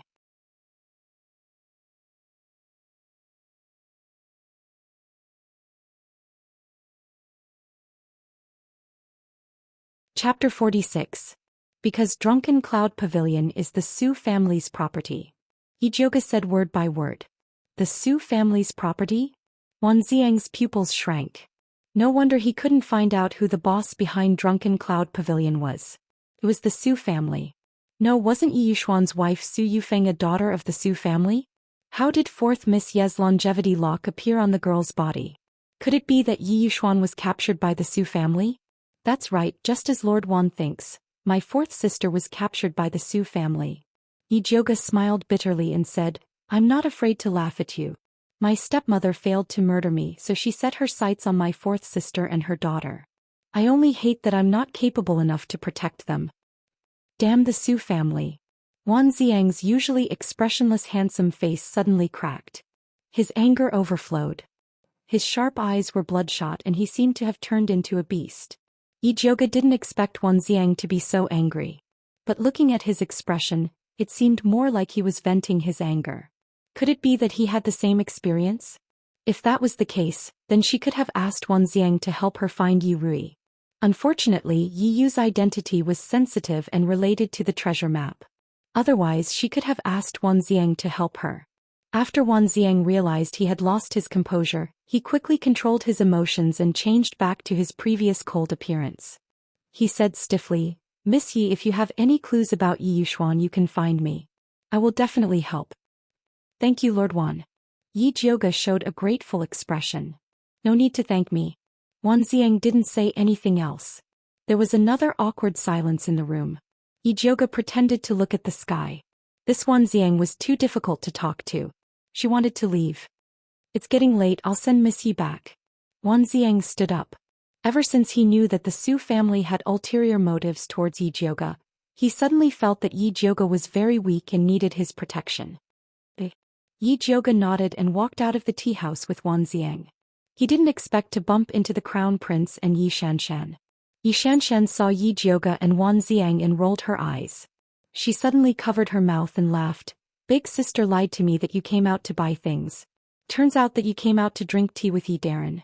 I was wondering why big sister dared to break off the engagement with the Crown Prince. Turns out that you found a backer. When the Crown Prince heard this, his face turned ashen. His slender eyes glared fiercely at Yi Jioga. Ever since Yi Jioga broke off the engagement on the spot, he had already said in private that whoever dared to marry Yi Jioga would be going against him. He didn't expect that Wan Ziang would actually dare to be so close to Yi Jioga. He clearly didn't put him in his eyes. The Crown Prince said coldly to Wan Ziang, I didn't know that the Ministry of Justice was so free. How could Lord Wan have the time to drink tea with the ugly girl? His condescending attitude showed his noble status, as if Wan Ziang was just a small soldier under his command. Wan Ziang glanced coldly at the Crown Prince and said, Where I go to drink tea is not for your highness to ask.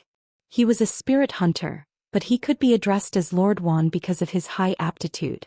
He had the strongest fire-type spiritual root, the Thunderbolt fire. As long as he cultivated well, it would not be difficult for him to establish a family of his own in the future. Working in the Ministry of Justice was a lowly position. Even the Emperor had to treat him politely. The Crown Prince wanted to embarrass him in front of so many people. He really thought too highly of himself. What do you mean? The Crown Prince didn't expect Wan Ziang to talk back to him. I think Lord Wan means that it won't be too late for you to care about the court officials after you become the Emperor. Yi Jioga kindly added. How dare you? The Crown Prince's expression changed drastically. He shouted angrily, Yi Jioga, do you know that just because of what you said I can charge you with treason? As an adult Crown Prince he had many taboos in front of the Emperor. One of the biggest taboos was having ambitions for the throne. If Yi Jioga's words reached the Emperor's ears he would be in big trouble. Big sister, it's fine that you usually talk nonsense in the Yi residence, but how can you be so careless when you're outside? Quickly apologize to brother Crown Prince. Yi Xianxian anxiously and angrily glared at Yi Jioga before pleading to the Crown Prince. Big brother Crown Prince, you know that big sister often speaks nonsense. Please forgive her this time for grandfather's sake. Second sister, I'm not speaking nonsense. Everyone here heard the Crown Prince questioning Lord Wan. If I remember correctly, Lord Wan has a special pardon in the Ministry of Justice that allows him to act as he pleases. Only the Emperor has the right to inquire about his whereabouts. If His Highness the Crown Prince is overstepping his bounds, then what is it if he doesn't want to be the Emperor? Yi Jioga said innocently. What nonsense are you talking about? The Crown Prince's body trembled. He didn't expect Yi Jioga's mouth to be so sharp. Every word he said was a treason, but he couldn't say anything to refute it. The Crown Prince's gaze couldn't help but fall on Wan Ziang. If Wan Ziang could give him a way out of this embarrassing situation, then he would be able to save some face. Unfortunately, Wan Ziang didn't even look at the Crown Prince. Instead he lowered his head and said to Yi Jioga, Let's go. More and more people gathered in the tea house. Fighting with the Crown Prince would just be a good show. He was worried that it would damage Yi Jioga's reputation.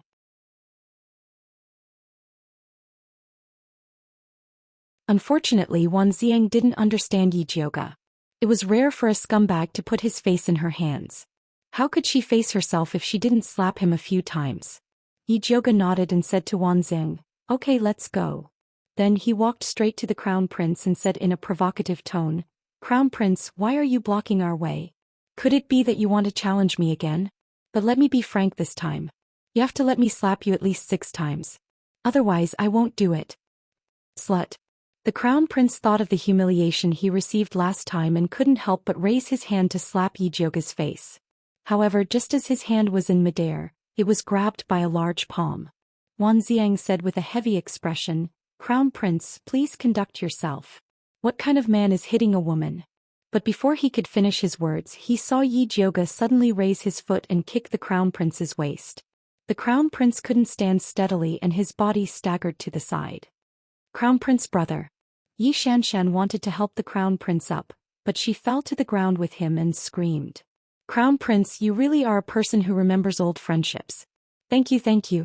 Yi Jioge smiled and praised the Crown Prince. Then he said to Wanxing, "Let's go." After saying that, he left the tea house and walked towards the place where the carriage was parked. Wanxiang glanced at the Crown Prince, who was about to faint from anger, and quickly followed Yi Jioge.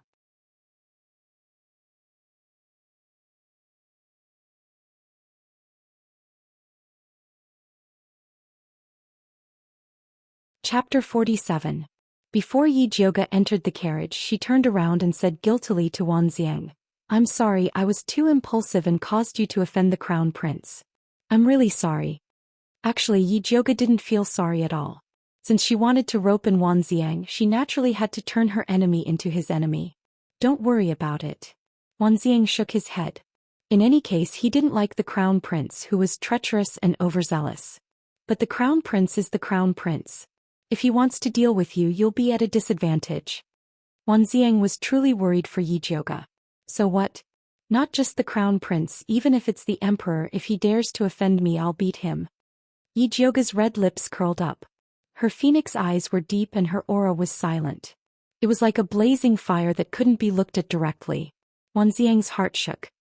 He inexplicably felt that Yi Jioge's aura was much more pleasing to the eye than those delicate ladies in the capital. "Be careful on your way back. If you encounter any trouble, come find me." Wanxiang used to be afraid of trouble, but this time he really wanted to help Yi Jioge. "Thank you." Yi Jioge smiled and said goodbye. Just as she entered the carriage, Zishang's cold voice rang in her ear. "That brat can't have fallen for you, right? You think too much. Not everyone has such a heavy taste like you." Yi Jioge rolled her eyes. Just looking at her face full of black scars, even he would feel disgusted. Only Zishang would be able to eat her. "Don't insult my taste," Zishang said coldly. It was rare that Yi Jioge didn't mock him. Although she was a bit ugly now, having a devilish handsome man protecting her still made her feel good. "Alright, when you beat up the Crown Prince, what did you take?" Zishang asked. "You're quite observant." "I'm just collecting a small amount of interest." Yi Jioge flipped her palm, revealing a dark green jade pendant in her palm. This jade pendant was carved with a dragon and phoenix. It was green like a pool of water. It was obviously not an ordinary item. "There's something strange about this pendant," Zishang suddenly said. "What's strange?" Yi Jioge looked at it carefully. Other than its good looks, there was nothing special about it. "Try pressing down on the eyes of the dragon and phoenix at the same time," Zishang said. Yi Jioge pressed the button according to Zishang's instructions. There was a cracking sound. The jade pendant split in the middle, revealing a silk scroll as thin as a cicada's wing. Yi Jioge opened it and was immediately shocked. It was actually a map with a mountain and river diagram. It was clearly an incomplete treasure map. No wonder the Crown Prince wanted to hunt down the Yi clan. He had already obtained half of the treasure map and was only missing the Yi clan's half. "Your luck is really heaven-defying." Zishang really admired Yi Jioge's luck. The Crown Prince hid the treasure map in his jade pendant and carried it with him every day. He probably thought that the most dangerous place was the safest place. Who would have thought that they would run into a guy like Yi Jioge, who took the jade pendant away without anyone noticing? "You flatter me." Yi Jioge was grinning from ear to ear. Although she wasn't very interested in the treasure map, the thought of the Crown Prince losing the jade pendant made her feel very happy. Yi Jioge roped in a helper and stole a priceless jade pendant. She returned to Purple Forest Park in a good mood. As soon as she entered her room, she smelled an extremely faint smell of blood coming from the corner of the door. She hurriedly looked down and saw a slender figure dressed in black slowly appear in the corner. His beautiful face was deathly pale. It was Yi Yu, who had disappeared for a long time. "What's wrong?" Yi Jioge hurriedly helped Yi Yu up. "Eldest miss, I found Yi Rui. Hurry and save her," Yi Yu said with difficulty. He then stuffed a piece of white cloth stained with blood into her hands. Don't speak. Let me take a look at your injuries first. Yi Jioga felt Yi Yu's pulse and her expression became serious. There was an extremely cold aura in Yi Yu's body. His organs had all shifted and there was a wound on his abdomen. Blood had soaked through the white bandage. He was in a very critical situation. Yi Jioga hurriedly took out thunderfire needles and sealed the acupoints on his abdomen. Then he stuffed a few foundation-strengthening pills into his mouth. Although Yi Yu's wounds were no longer bleeding after taking the pills, he was still unconscious. His long eyelashes were purple, his lips were cracked and pale, and his breathing was very unstable. It would be great if he had a 9 reincarnation soul pill at this time. Yi Jioga knew that Yi Yushuan had a bottle in his furnace, but it was impossible to ask him for it. Zishang, can you help me hide? Yi Jioga could only ask for Zishang's help. Of course, just 2 kisses. Zishang replied slowly. Damn you, wasn't it just 1 kiss last time? How dare he raise the price? How shameless. Yeah, it was so cheap last time. Who told you not to? Zishang looked like he felt pity for Yi Yu. Mother f***. 2 then. Yi Yu's injuries couldn't be delayed any longer. At most he would just treat it as if he was bitten by a dog. It's bitten by a snake. Zishang said seriously. This concept couldn't be messed up. Whatever. Yi Jioga stood up and said, I want to go to Yi Yushuan's furnace. Help me hide now. Sure, time limit is 1 hour. The moment Zishang finished speaking, Yi Jioga felt a mysterious power covering her body. She quickly walked out of the courtyard and the servants along the way all ignored her. Yi Jioga smoothly arrived at Yi Yushuan's pill refining room.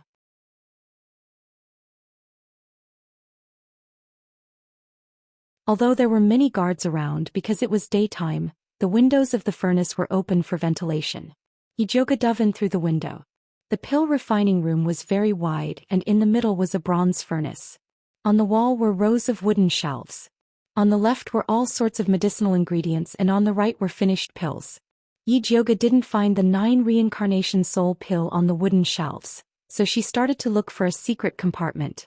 Yi Jioga quickly knocked on the tiles in each corner of the room, and finally found a secret compartment behind a wooden shelf. Opening it, there was indeed a row of exquisite jade bottles.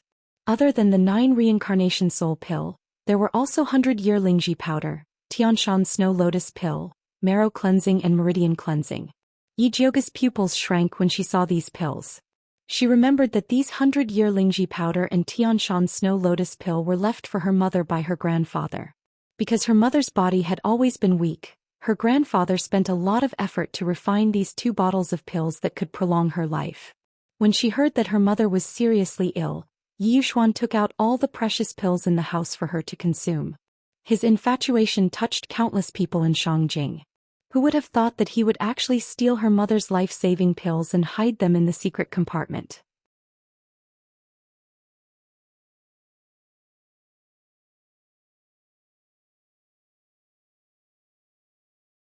Chapter 48. The bottle of marrow cleansing meridian altering pills had been specially refined by Yun Tianwei for Yi Jioga. Because Yi Jioga wasn't strong enough in her mother's womb, she was born very thin and weak. Yun Tianwei specially refined this bottle of marrow washing and meridian changing pills for her when she was 6 years old. In the end, her grandfather disappeared before she was 6 years old, and then her mother died of illness. Yi Yushuan took the real medicine and sent her away with a bottle of fake medicine, causing her meridians to be broken, her face to be ruined, and her entire body to be poisoned. What if *king scumbag? Yi Jioga originally only wanted to take the 9 revolutions soul return pill, but now he changed his mind. She took away all the elixirs in the secret compartment and put the crown prince's jade pendant into the secret compartment. Top-grade medicinal pills versus a treasure map, no one could say for sure. Hehe, I'm sure there will be a good show to watch. It's almost time, Zishang reminded. Yi Jioga quickly left the pill refining room and silently returned to Purple Forest Park. I need to rest for a while. I'll owe you 2 kisses first. Zishang's voice gradually faded away. Zecease. Yi Jioga shouted. Zishang did not respond. It seemed like he had really fallen into a deep sleep. Yi Jioga remembered that the last time Zishang had rested was after he had imparted his cultivation to her. It turned out that every time he fell into a deep sleep, it was because he was helping her. However, There must be a reason why he was trapped in the 10,000 feet abyss and could only leave by attaching himself to her body. It seemed that he had to treat Zishang better in the future. After all, he was currently his biggest backer. Yijioga's mind was in a mess as he quickly stuffed the 9 Revolutions Soul Return pill into Yiyu's mouth. After Yiyu took the pill, his breathing stabilized and his internal organs began to regain their vitality. His life was finally saved. Yijioga heaved a sigh of relief. He planned to deal with the frost energy in Yiyu's body and the wound on his abdomen later. Right now the most important thing was to save Yirui. The paper ball that Yiyu gave her was a topographic map of a house. The location of the house was clearly marked on it, as well as the geographical position. One of the places that looked like a dungeon had a bloody print on it. Seemed like that was where Yirui was imprisoned. There was no time to lose. She had to rush over to save them as soon as possible. Otherwise it would be too late. However, there were spies everywhere in the Yi mansion. It would be inappropriate for Yiyu to stay here. He needed to find someone to watch over him. Yijioga called Mother Qing over and asked her to help take care of Yiyu. Why is he here? Mother Qing was shocked when she saw Yiyu. She thought that eldest miss had already dealt with this beautiful male slave, but she didn't expect that she would bring him back to the courtyard. I don't have time to explain. I'm going to save fourth sister now. Think of a way to settle him down. Yijioga said as he organized the things he needed later. What? You found the fourth miss? Mother Qing looked at the clothes in Yijioga's hands and her eyelids jumped. She quickly said, how can you go alone? It's too dangerous. Let the master go. Master still valued fourth miss very much, so he would definitely spare no effort to save her. By the time he leaves it will be too late. Yijioga was sure that Yi Yuxuan would bring a large group of guards to kill them. The Su family was not stupid. How could they wait there for them to catch them? But it's too dangerous for you to go alone. How about this old servant go with you? Mother Qing was worried about Yijioga going alone. Don't worry. I have a helper. Yijioga saw the look of disbelief on Mother Qing's face and said, you know the 2 heroes of the Ministry of Justice, Wan Ziang and Bai Songling. The 2 of them have already agreed to help. Well, there's no time. I'll tell you in detail when I come back. After Yijioga left the Yi mansion, he went straight to Wan Ziang's residence. It was already dusk. Wan Ziang and Bai Songling were talking about what happened in Yuwu tea house. After Bai Songling listened, she squinted her eyes and smiled like a fox. I didn't expect this Yijioga to be a bit interesting. Well, she looks soft and weak, but her temper is very bad. I heard that after the crown prince went back, he went to the palace to complain to the empress. What did the empress say? When Wan Ziang said this, his face couldn't help but reveal a look of contempt. He couldn't beat a woman, so he went to his mother to help him. The crown prince was really a coward. What else could the empress say? Of course, she went to complain to the emperor. But the emperor will not go to the extent of making things difficult for a little girl. But the matter of the Su family is a bit difficult. Bai Songling frowned slightly. The Su family's old master had a very good reputation in Shangjing. He always hated brothels and gambling houses the most. So he didn't expect that the Drunken Cloud Pavilion was the Su family's business. Even if it's difficult, we still have to do it. Wan Ziang's face sank. He hated this kind of shameless people who fishing for fame the most. When Bai Songling was about to speak, she suddenly heard a movement in the courtyard. She stood up and shouted, who is it? It's me. Yijioga's slim figure landed in the courtyard. Eldest Miss Yi, why did you come dressed like this? Wan Ziang looked at Yijioga in surprise. Today you said that if I have a clue about fourth sister you will help me. Does this still count? Yijioga coldly asked. Of course. Wan Ziang nodded without hesitation. Good.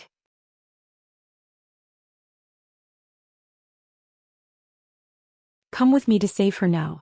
Yijioga handed the topographic map that Yiyu gave to her to Wan Ziang. Bai Songling looked over and suddenly said in surprise, West Main Street 13. Isn't this the 100 Herb Hall's medicine storehouse? 100 Herb Hall? Yijioga remembered. Last time when Yiyu was poisoned, she went to buy the purple serene grass and was followed by the Imperial Guards in 100 Herb Hall. Could it be that the Crown Prince was also involved in Yi Rui's matter? Let's go take a look. Wan Ziang put away the topographic map, changed into black clothes with Bai Songling, and followed Yijioga to West Main Street. During this time Shangjing was under curfew. After dark no one came in or out. West Main Street was also quiet. The three of them arrived at West Main Street 13 without any problems. From the outside this simple courtyard was no different from the other houses. But after climbing over the wall they could feel the tense atmosphere inside. Not only were there guards patrolling but there were also many wolf dogs. One of the tall and ferocious wolf dog opened its mouth and was about to howl when it saw Yi Jioge and the other two landing. Bai Songling raised her hand and threw a green light at the wolf dog and it fell to the ground. Wan Xiang gestured to Yi Jioge, indicating that they should directly go to the basement to see the situation. Yi Jioge nodded. Seeing how the courtyard was heavily guarded, Yi Rui shouldn't have been moved. They could still make it if they went there now. Next Wan Xiang and Bai Songling cooperated and advanced. If they encountered any guards or wolf dogs that they couldn't avoid, they would immediately fall to the ground. The three of them quickly arrived at the basement door that Yi Yu marked with blood. When they opened the door they saw a stone staircase spiraling downwards. Yi Jioge raised his guard and followed the staircase to the basement step by step.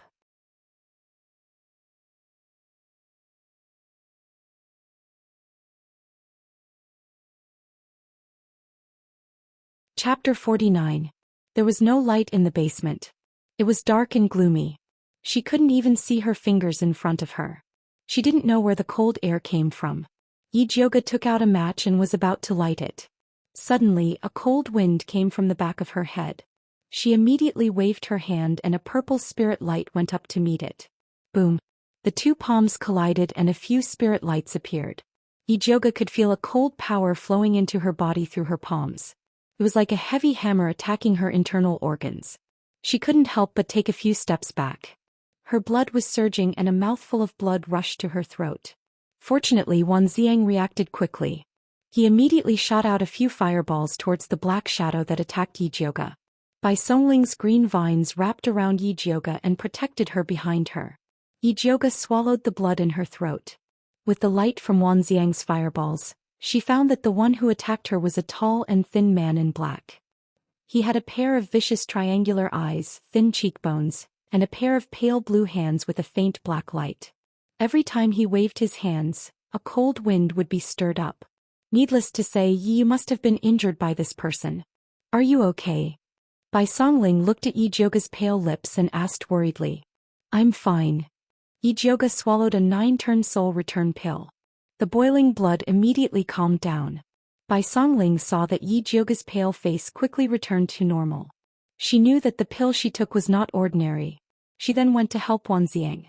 The black-clothed man's cultivation was very high. His moves were very strange. Not only could the cold wind extinguish Wan Xiang's fireballs, it could also block Bai Songling's vines. Wan Xiang and Bai Songling could only protect themselves. They had no way to defeat the black-clothed man. Yi Jioge couldn't see what the black-clothed man's spirit root was. Metal, wood, water, fire, earth. This is an evil cultivator. Zishang's slightly tired voice suddenly appeared in Yi Jioge's ears. You're awake? Yi Jioge asked in surprise. She thought that Zishang would sleep for a few days like last time. You were beaten to the point of vomiting blood. How can I sleep? Zishang was awakened by the cold wind that invaded Yi Jioge's body. Then quickly help me think of a way to deal with this evil cultivator. Yi Jioge said. She was afraid that if she delayed any longer, the guards above would come down and surround them. At that time it would be difficult to save them. Lend me a drop of blood. Just as Zishang finished speaking, Yi Jioge felt a stinging pain on his finger. A drop of bright red blood flickering with purple light flew towards the black-clothed man and hit him right between the eyebrows. The black-clothed man's sinister triangular eyes suddenly widened, and his whole body stiffened on the spot. Wan Xiang seized the opportunity. The flames on his hands surged and his palms struck the chest of the black-clothed man. White Songling's green vines instantly pierced through his hands and feet, pinning him to the wall. Ah! The black-clothed man struggled in pain and let out mournful moans. Bai Songling immediately stepped forward and sealed his mouth with a vine. My blood is actually so powerful? Yi Jioge's eyes widened. Then wouldn't all the blood she had shed before be wasted? It's not your blood that's powerful, it's your body that's powerful.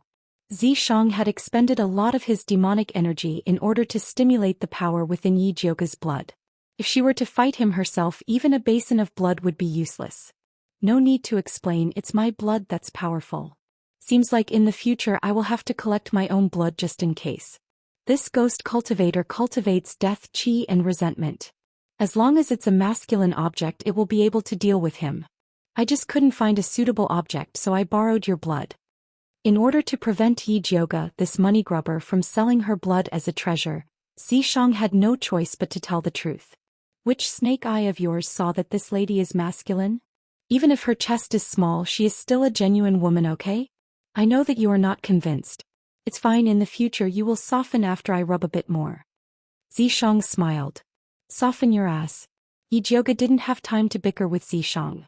Right now the most important thing is to interrogate this black-clothed man. Speak, where did you lock the fourth miss of the Yi mansion? Yi Jiuge stepped on the black-clothed man's wrist that was pierced through. Unexpectedly, the black-clothed man didn't even make a sound. Instead, his face revealed a strange smile, and his sinister triangular eyes revealed an evil light that could make one's scalp tingle. Yi Jiuge could see that this black-clothed man was a tough nut to crack. Instead of wasting time interrogating him, it would be better to find the location of the secret room himself. Wan Xiang and Bai Songling also thought the same, so they went around the basement and knocked on it. Very quickly Yi Jiuge found that there was a problem with the floor tile. She pressed down hard and a row of floor tiles flipped downwards, revealing a black passage. A thick smell of blood floated out from the passage. I will go down first to take a look. You guys keep an eye on that guy. Wan Xiang said. Alright, you guys be careful. Bai Songling nodded her head. That black-clothed man is strange and ever-changing. It is indeed necessary to leave someone to keep an eye on him. After Wan Xiang went down there was no response for a long time. Yi Jiuge couldn't help but ask, what's the situation down there? A lot of dead people. Wan Xiang's tone was filled with undisguised shock and anger. Yi Jiuge's heart skipped a beat. He quickly walked down the black staircase and was immediately stunned by the scene in front of him. He saw that it was a stone room. The naked corpses of girls were piled up randomly like garbage. The floor was stained with blood, and under the dim light, it reflected a frightening light. Among these girls, the oldest was only 15 years old and the youngest was 7 years old. Everyone's face was filled with extreme fear and pain. Their naked bodies were covered with wounds, and each of their wrists were badly mutilated. Not even blood could flow out. Yi Jiuge couldn't help but shudder. She remembered the letter that Yi Yunji left for Yi Yu. It said that Su Junqing needed the blood of virgins to cultivate the bewitching art, so he had been using the blood of girls to cultivate.